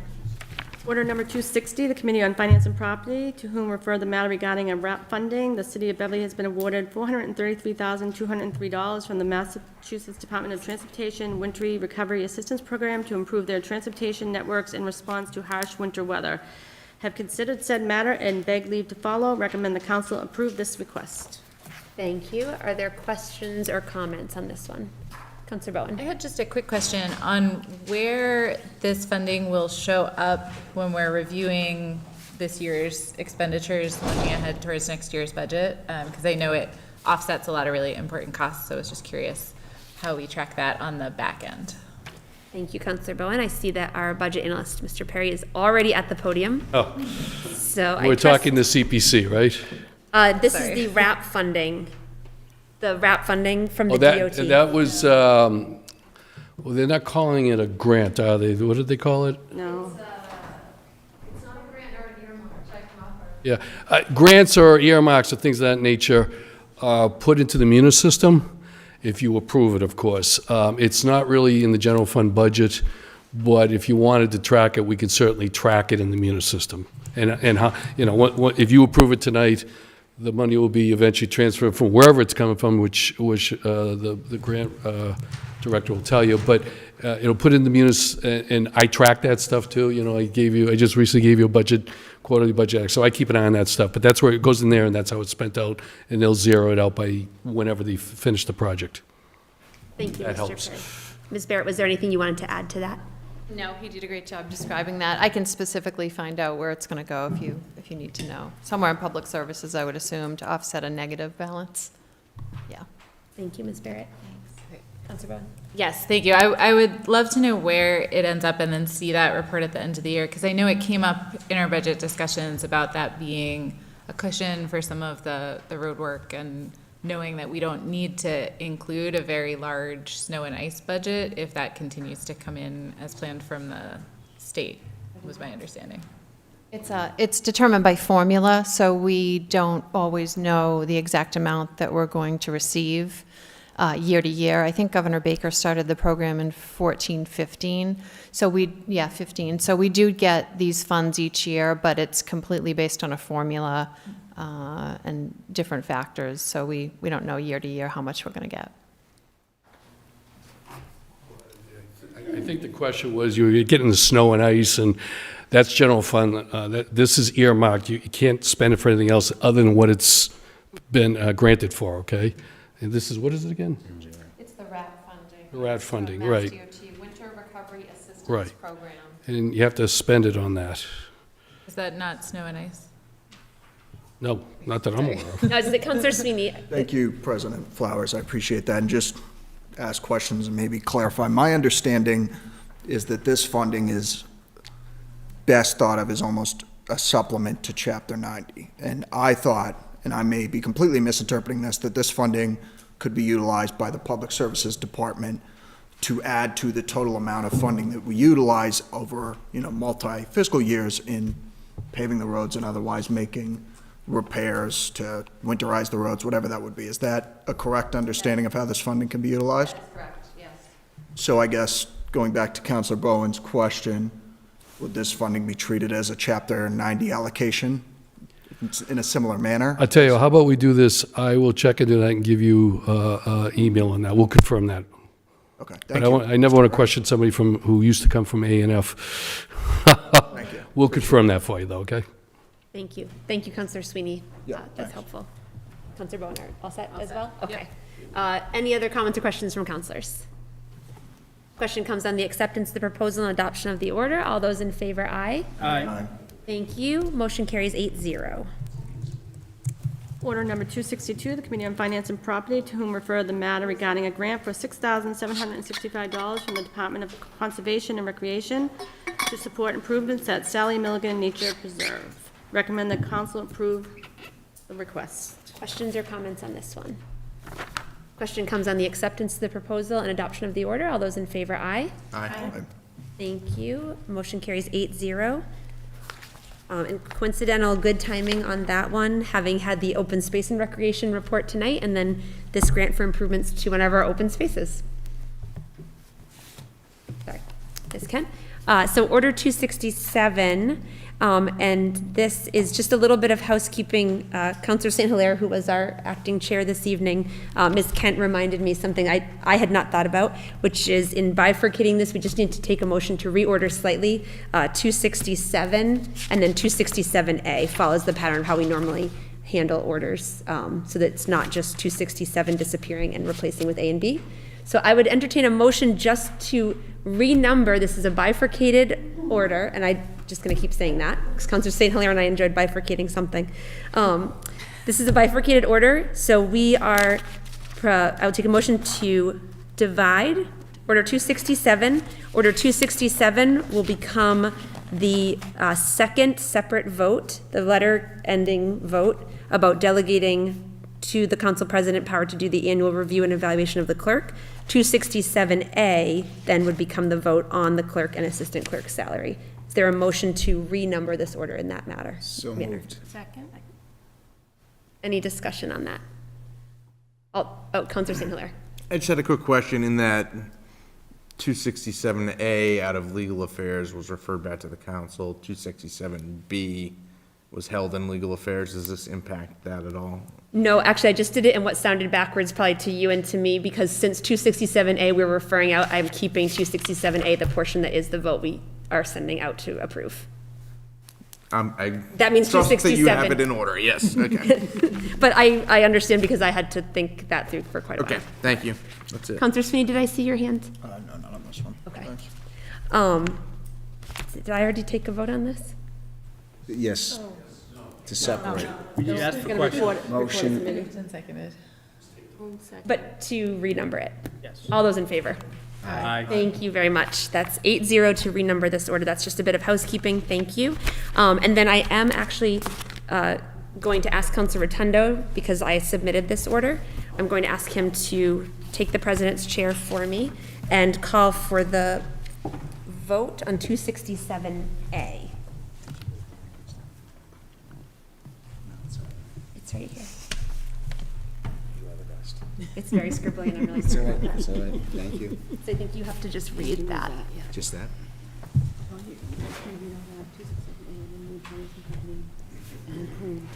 Okay, so I don't have to read it. I don't have to read the whole thing again. No. Thank you. Committee on Finance and Property Committee of the Whole, to whom was referred the matter regarding a recommendation for a salary increase for the city clerk and the assistant city clerk. This is Order 267A. Was recommended the city council approve the request. Are there any comments or questions? So therefore, acceptance of the proposal and adoption of the order. All those in favor? Aye. Motion carries 8-0, and I will hand back the chair to you. Thank you very much, Vice President Rotundo.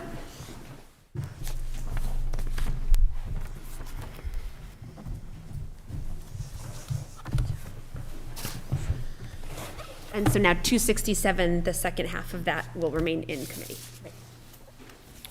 Order number 104, the Committee on Public Services, to whom referred the matter regarding consideration of naming the Harbor Master Building in honor of Harbor Master Daniel McPherson. Considered said matter and beg leave to follow, receive, and place on file. Questions or comments on this one? Question comes on the acceptance of the proposal and the adoption of the recommendation to receive and place on file. 140. All those in favor? Aye.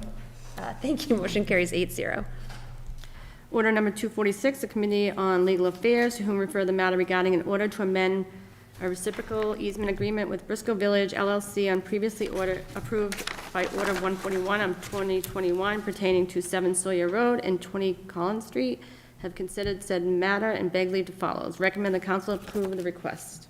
Questions or comments on this one? Councilor Bowen. Thank you. I just was wondering if there was a quick update on, from the Public Services Department that the committee had heard, because I know that was an outstanding topic from last time. Thank you. And I know it was Councillor already Bowen. discussed, so just the very brief. Public services updates of what you heard from Commissioner Collins. About The groundkeeping. with the, Councilor basically what I heard was, I'm sorry, I was kind of in my own zone there, still getting caught up there. My apologies, through you, Madam President. Please, Councillor. So basically, talking with commissioners, that he felt very comfortable. My concern was really the paving as well, because of, it's based upon the oil prices. He told me he felt very comfortable with the landscaping part shouldn't have significant increase in costs, as well as Mr. DeFranza and Councilor Samasco had gone back to Beacon and asked for additional money to increase the contingency fee. So it increased it to almost about 25%, so it went from 50,000 to 75,000. Some of the project was also changed. It will go out to bidding. It won't be done, because that was my other concern amongst our city workers, where it tends to move things on the pecking order lower, but they do plan on bidding that out 2.5 years down the road. So, you know, of course, that could change in 2.5 years. We could have a very robust department, who knows? But that's pretty much where it was stated from Commissioner Collins, as well as from Mr. DeFranza and Councilor Samasco. Sorry, thank you. Thank you very much, Councilor Rotundo. Councilor Bowen, does that help answer your question? It does, and so I guess only other question would be is whether any of that needs to be reflected in the actual order, or is just the context around it. Madam, thank Councilor you. Rotundo? From advice from, we do not, for the actual amount of money, it's in the PNS that has been forwarded from Mr. Masco to our city solicitor. The actual order itself is more of to do with the easement, so the money doesn't really have much of an effect on that as much. We did ask that question in subcommittee. Thank you very much, Councilor Rotundo. Thank you, Councilor Bowen. Any other questions or comments on this one? Question comes on the acceptance of the proposal and adoption of the order. All those in favor, aye. Aye. Thank you. Motion carries 8-0. Order number 255, Committee on Legal Affairs, to whom referred the matter regarding special permit number 110-2020, minor modification request, Briscoe Village Center for Living in the Arts, have considered said matter. Recommend the council approve this request. Thank you. Questions or comments on this one? Question comes on the acceptance of the proposal and adoption of the order. All those in favor, aye. Aye. Thank you. Motion carries 8-0. Order number 251, the Committee on Legal Affairs, to whom referred the matter regarding Community Preservation Committee fiscal year 2023 proposed CPA budget, have considered said matter and beg leave to follow. Recommend the council approve the request. Questions or comments on this one? Question comes on the acceptance of the proposal and adoption of the order. All those in favor, aye. Aye. Thank you. Motion carries 8-0 to approve that CPA budget. Order number 261, the Committee on Legal Affairs, to whom referred the matter regarding proposed order approving the grant of utility easement to Massachusetts Electric Company for an overhead electrical distribution system and an underground electric distribution system. Have considered said matter. Recommend the council approve the request. Questions or comments? Question comes on the acceptance of the proposal and adoption of the order. All those in favor, aye. Aye. Thank you. Motion carries 8-0. Order number 261A, the Committee on Legal Affairs, to whom referred the matter regarding a proposed order authorizing a grant of utility easement to Massachusetts Electric Company at 1 Water Street. Having considered said matter and beg leave to follow, recommend the council approve the request. Questions or comments? Question comes on the acceptance of the proposal and adoption of the order. All those in favor, aye. Aye. Thank you. Motion carries 8-0. Order number 268, the Committee on Legal Affairs, to whom referred the matter regarding Citizens Advisory Committee for National Grid Cable Transmission Project. Have considered said matter and beg leave to follow. Refer back out to council for further discussion. Thank you, Ms. Kent. Councilor Rand, I'll go to you as both Chair of Legal Affairs and also one of the co-authors of the letter. Thank you so much. So this, I think the intention really is to send this back out to the full council so that we can hear, the Legal Affairs Committee can hear the opinions of other counselors on changing the sort of functionality of the Citizens Advisory Committee. We've really, as a committee, we've discussed the kind of restrictions of the open meeting law. the citizens of that committee really would like to be able to discuss things about the National Grid project within their neighborhoods and feel that the open meeting law sort of finds them in a way that isn't necessarily in the best interest of advocating throughout this project. So, yeah, we're hoping to hear from the rest of the council on sort of either questions or your perspective on pros and cons of doing this. What, per Solicitor Williams' advice, the change that would need to happen would mean that the city council would need to sort of modify order number 213, which was the order that created, that was condition 10, the order that we created the, am I wrong? Okay. I'm fine with Solicitor that. Williams. So Councilor Rand, you're partially correct. You're just conflating two different orders. So the condition is in, I think it's order 65, granting location. We're not talking about changing the condition Right, at no, all. just order 213. 213 is the order by which the city council actually articulated who the members of the committee would be and set a specific number of people who would constitute the committee, including 2 city councilors. So one of the first things, I think, in the opinion from outside counsel that would need to happen is that would need to be modified. And one of the 3 prongs of the test as to whether the open meeting law applies is whether or not there's a fixed number of people on the committee, thereby quorum requirements, and whether or not the committee has authority to act or to make decisions. And that is, there are 3 prongs, but I really think that's the only prong that there's any ability to make changes with respect to. So my opinion is that in order to, and by the way, there's no guarantee either, you know, that we're sort of following guidelines here, right? So I can't guarantee that somebody might have an issue with the way we make the change. But I think in order to try to make the change, what should happen is that if the council is inclined to reconstitute the committee so that it's an open committee, there's not a set number of people, anybody can be on the committee who has an interest in being on the committee. Basically, the group would be fluid, and whoever shows up at the meeting is going to do the work at the meeting.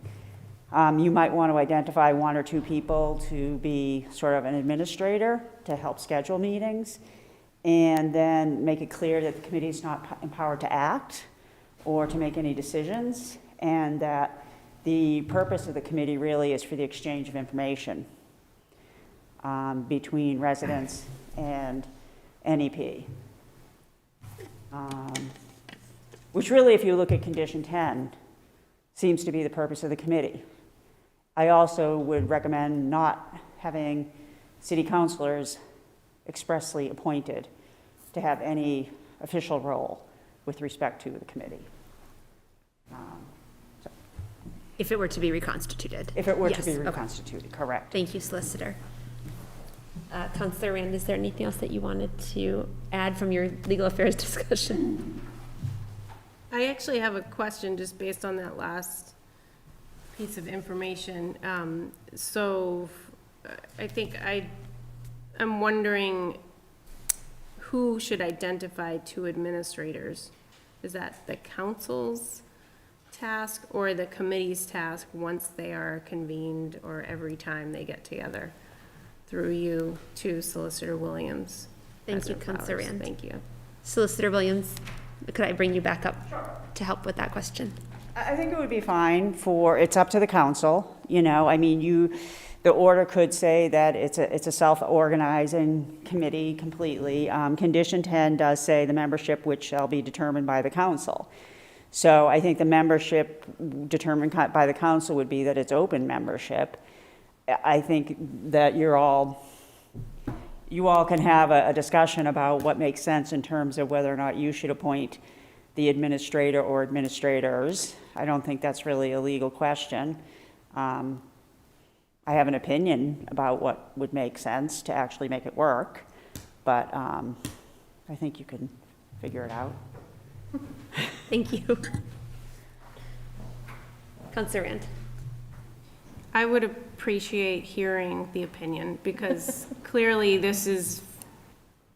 there are things about this that I haven't figured out, so I would like to just hear the opinion. If I were a city councilor voting to reconstitute this, I would vote that it's an open membership. However, for purposes of administration, find 2 people who will volunteer to schedule meetings and identify them. And however, that is subject to change upon request of the individual you've identified, or something like that. Have some kind of succession plan.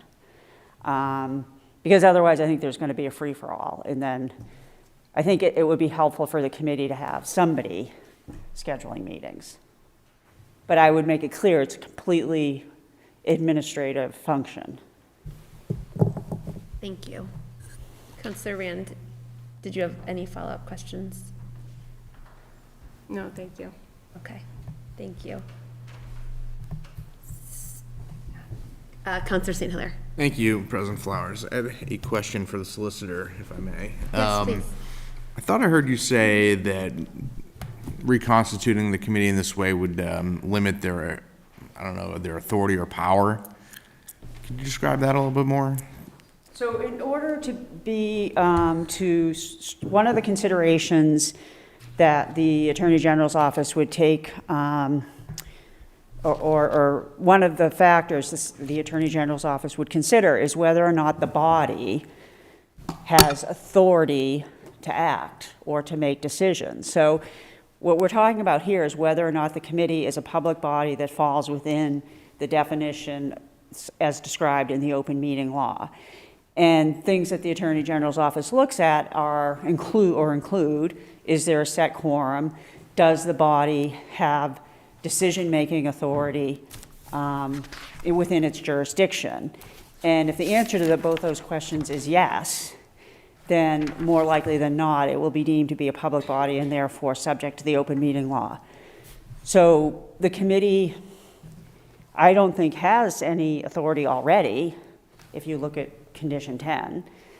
I don't read this as giving the committee any authority, but I think it would be important to make it clear that the committee doesn't have any authority.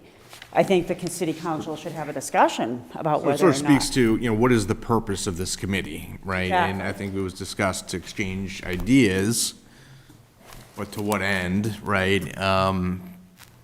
Okay, I just want to make sure I understood that correctly. Thank you. Sure. Thank you, Solicitor Williams. All set, Counselor St. Yeah, Hilaire? for now, thank you. For now, thank you. Counselor Rand. Thank you. I just want to share a comment to sort of follow up that thread of thinking, just to share with you how the committee meetings have been going. And they really have been functioning to just exchange information between National Grid and the citizens who are present. National Grid is present and gives an update. The citizens have been kind of sharing things that have worked well, things that have not worked well with National Grid, and have kind of given National Grid homework, basically, or ways to improve until the next meeting.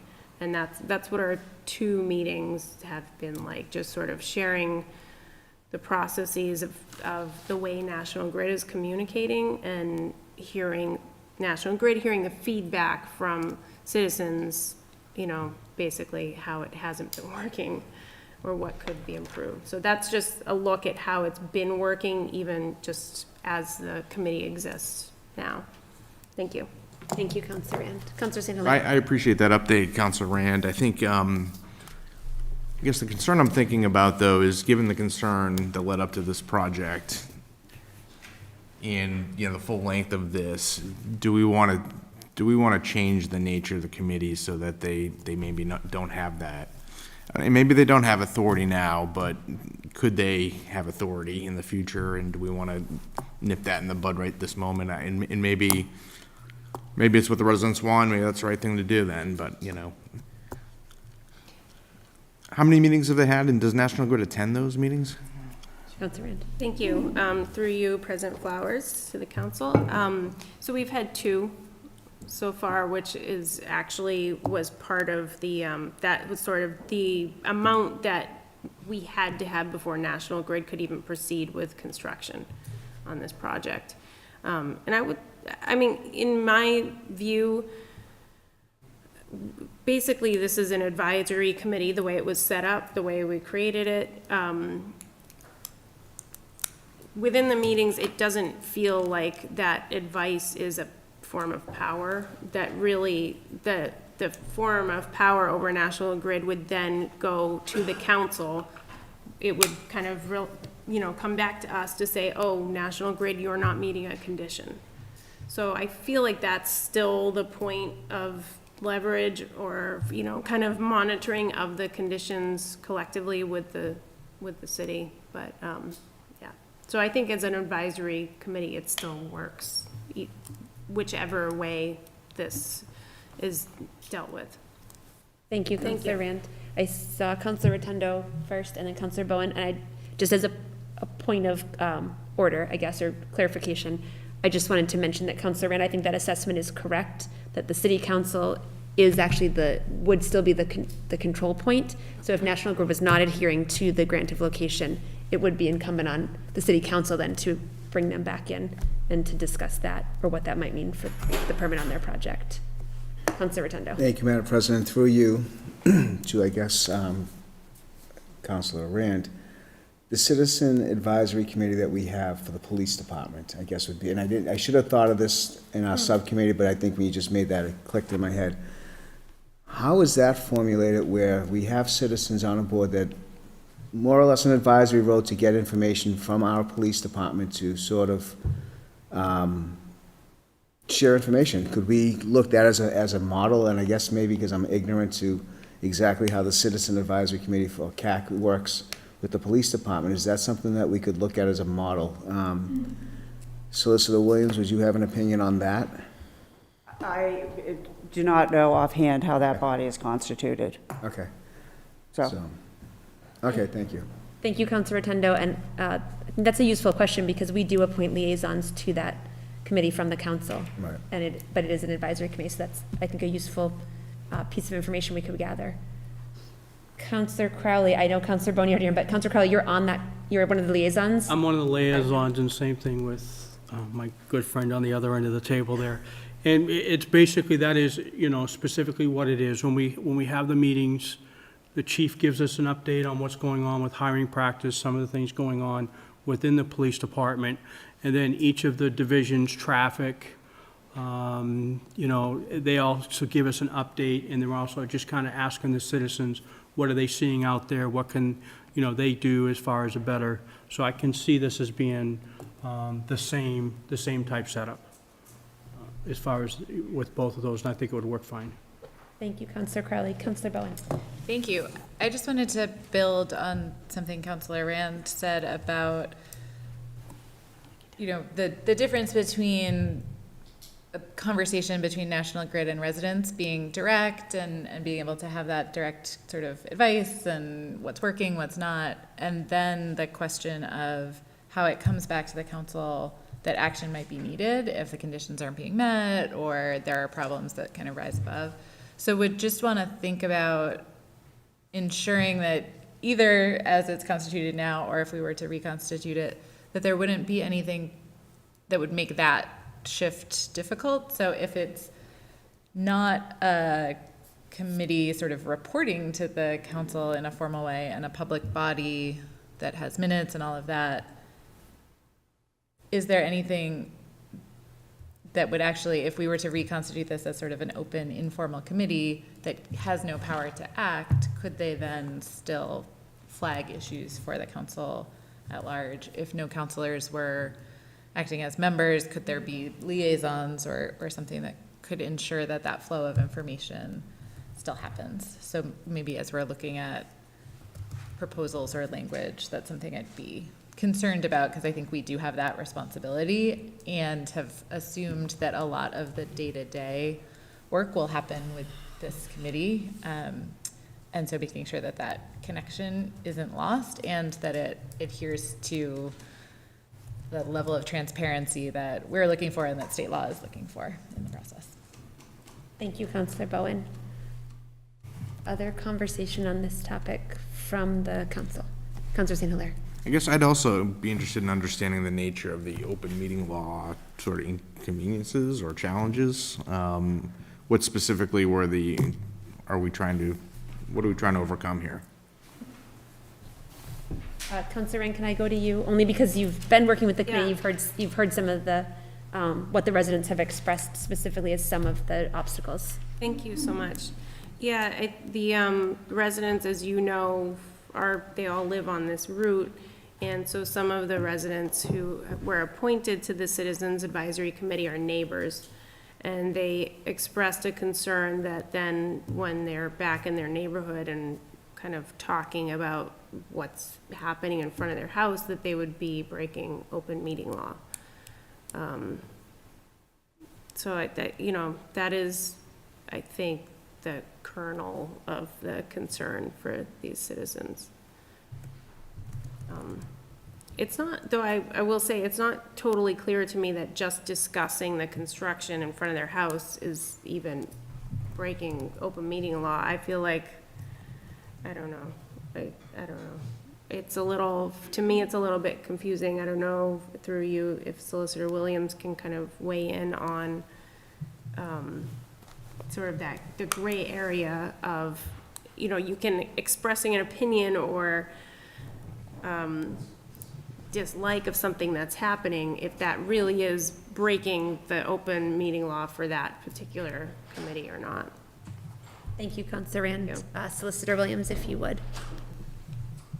So the rule is that a quorum of a public body can't deliberate on a matter within their jurisdiction outside of a posted meeting. So the question would be, is the matter within their jurisdiction? And I think it depends on what the committee is considering and discussing and what's on their agenda, what's happening in the project at any given time.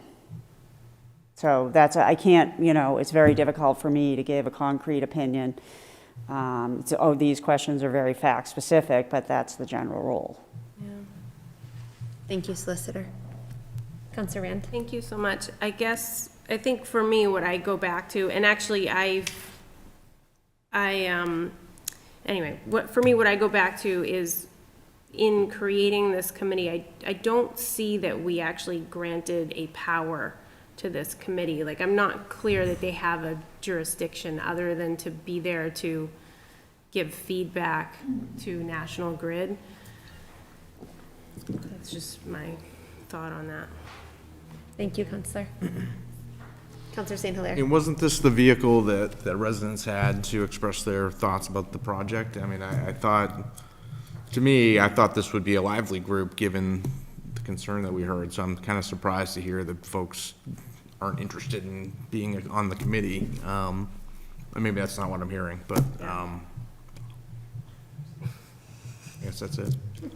Councillor Rand. I don't want to misconstrue. People are definitely interested in being on the committee. Okay. They're also concerned that when they step outside to take the trash out and complain about National Grid to their neighbor, that's breaking open meeting law. Because their neighbor also serves on the committee. That's sort of they don't want to break open meeting law by discussing the National Grid project with their neighborhood, which we saw in here they're very tight with. Right. Thank you, Councillor. Councillor Feldman. Yes. From what I'm hearing, though, it sounds as though they lack the power if open meeting law is about bodies that have actual power to affect these changes, it doesn't sound like open meeting law would apply to this, as they are an advisory role, since we have the power to hold National Grid accountable. It's almost as though they just need to advise us when they need to be held accountable.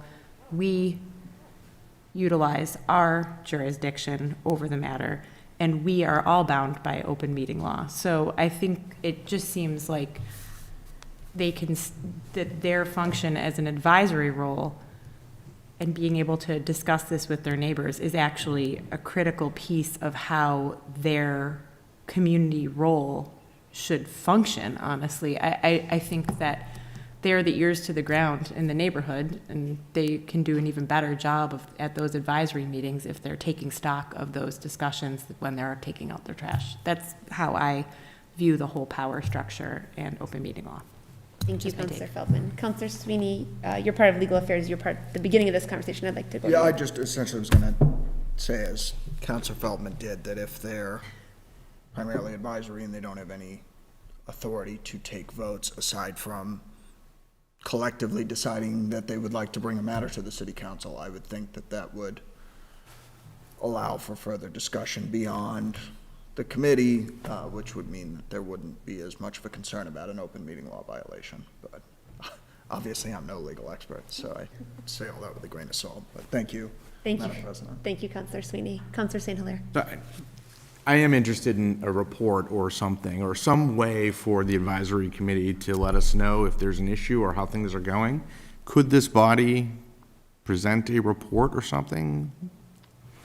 Is that a question for the solicitor? Yes. Solicitor Williams. I want to read one of the paragraphs from the opinion of outside counsel attached to Councilor Houseman and Councilor Rand's letter. It is worth noting that the committee, this is the advisory committee, has a set membership, including 2 members of the city council. The city councilors also expressed the view that they are acting as liaisons to the committee, and although not stated, it appears the committee will serve as a sort of watchdog group, empowered to report violations of the grant of location back to the full city council. All of these factors weigh on the side of the committee being a public body under the open meeting law. So I think that, and I think Councilor Bowen, you alluded to this earlier as well, that if there's an expectation that this group is some sort of watchdog group that's reporting back to the council that GRID is not complying with the conditions or that there are problems with the project, I think then it would be very difficult to try to reconstitute the body and outline its roles so that it would not be subject to the open meeting law. Councilor St. Hilaire. I thank you, Solicitor Williams. I mean, that's sort of exactly what I'm thinking, is that that was my understanding and thought of what this body could be. And, you know, I would be reluctant to reconstitute it and take away all of that sort of potential authority, in my opinion. Solicitor. So that is definitely something for the council, to discuss amongst yourselves as to what it expects from the committee. I do want to just read some of the language from the condition itself. I'm starting about halfway into condition number 10. It says, at said meetings, NEP shall hear, respond to, and consider input provided by the committee concerning the project, and shall provide to the committee all information reasonably requested by the committee concerning the project. So that's exchange of information and a requirement that GRID sit there and listen. At the same time, that doesn't say that the committee has any power to require GRID to do anything. And certainly the committee doesn't have the power to change any of the conditions of the grant of location. And then it goes on to discuss that this condition is not intended and shall not serve as a maximum limit on the number of times NEP shall meet with said committee if the committee reasonably determines that continuing with a greater frequency after the first 6 months will constructively serve the exchange of information between the committee and NEP.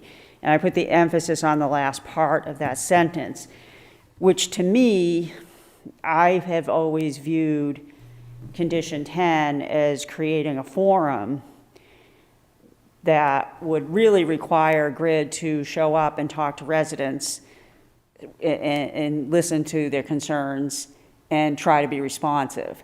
I don't think as written necessarily condition 10 requires the committee to report to the city council. I don't think anything prevents them from doing that, but I think if that's the official expectation of the council, then you are giving them some kind of authority. Thank you, Solicitor. Counselor Crowley?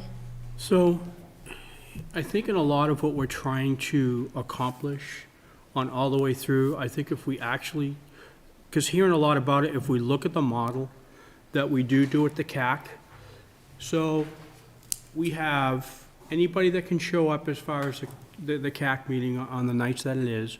We do have somebody there that does take notes, that's, willing to do that. We do have advisory from the city council, which we're to report back as far as, so if we kind of restructured a little bit, maybe the same thing, if the two from the council want to be the advisors and to be able to quarterly or whatever, kind of just give an update, report back. And it's open, and we know a lot of people are going to want to be involved anyway as far as coming through. I think that might help to what we're trying to accomplish. Thank you, Counselor Crowley.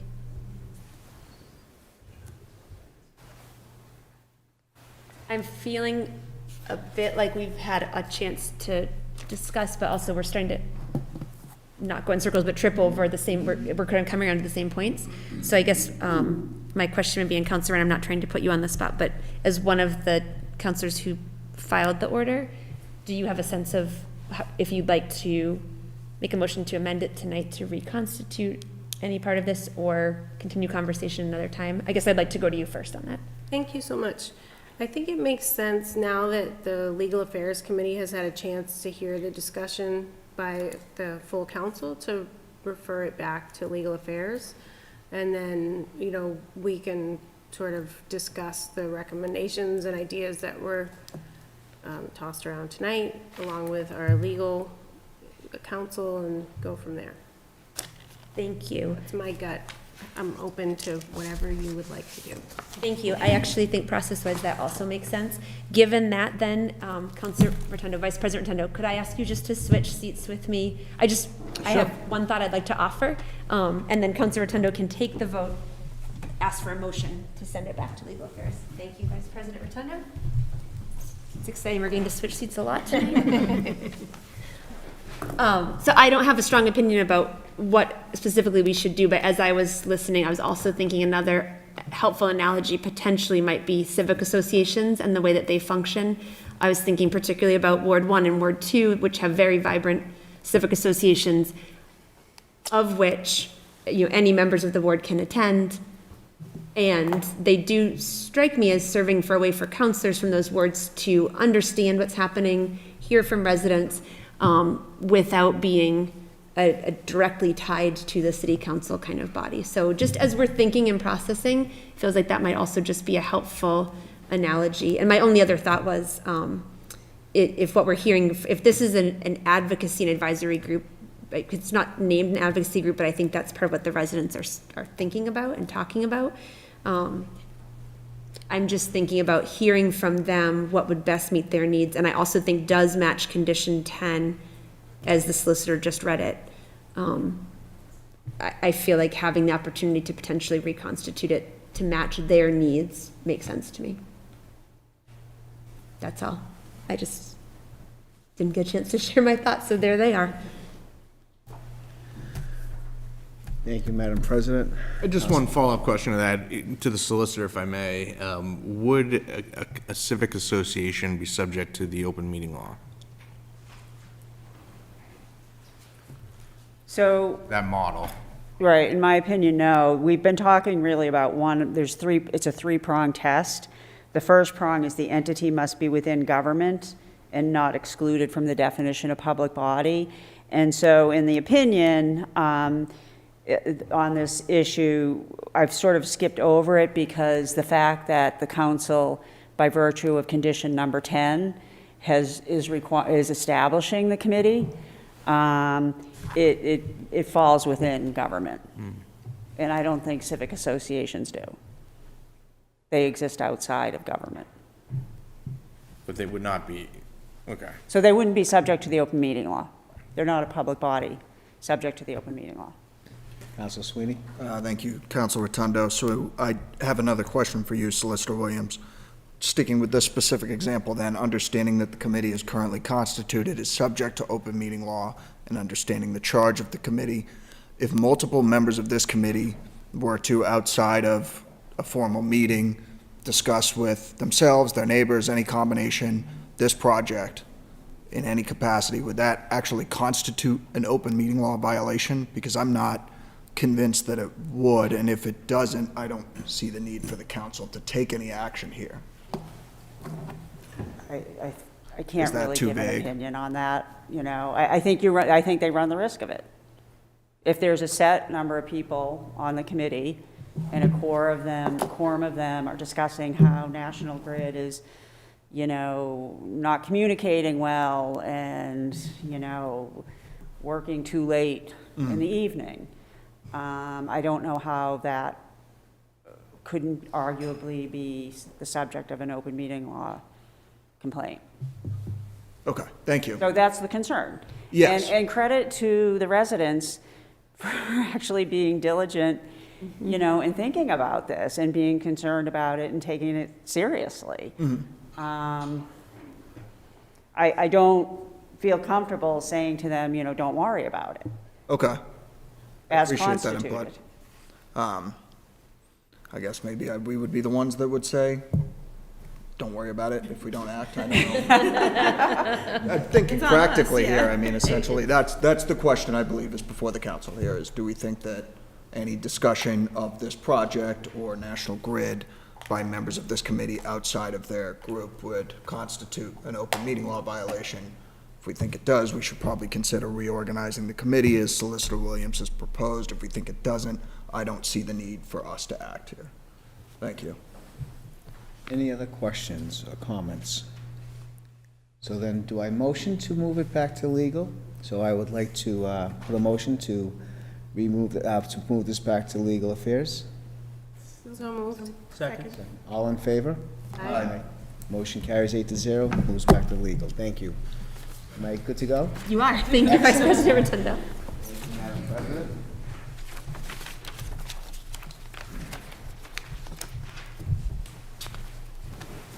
Thank you, counselors, for that good discussion. I think it is helpful to hear, and hopefully will be helpful now for legal affairs to be able to take this up more robustly. Thank you also, Solicitor Williams, for your help and guidance and for taking our questions as we're working this through. Ms. Kent, where are we? We're done. Okay. I'm done. Okay. With that, I will just remind counselors and also members of the public that next Monday at 7 p.m. we do have a special meeting that will be held here in council chambers, and that's specifically so that we can discuss Councilor St. Hilaire's filed proposal on limiting future construction in Beverly to 3 stories. And so that will happen here, open to members of the public, of course, and hope that people will be able to come and join us. And then our next regular city council meeting will happen in November. November 14th. Thank you, November 14th. Thank you, Ms. Kent. And it is a week later than we might normally expect it, and that is because of the election on November 8th. So please remember, if you are a registered voter, there's early voting beginning. You can come and early vote starting on Saturday, and you also can go on November 8th and cast your vote. And we will have the opportunity at both of our November meetings to recognize members of our police department and our fire department who have been promoted or newly hired, many of them during COVID, so we didn't have the opportunity to celebrate them publicly here. So it will be a nice opportunity. There's big groups that we'll be able to recognize during those meetings. Are there any other announcements or reminders from members of the council? All right. With that, I would entertain a motion to adjourn. So moved. Second. All those in favor? Aye. Thank you very much. 8-0. We are adjourned. Thank you to BevCam. Thanks, Kim, for hanging with us. Unanimous. Yes.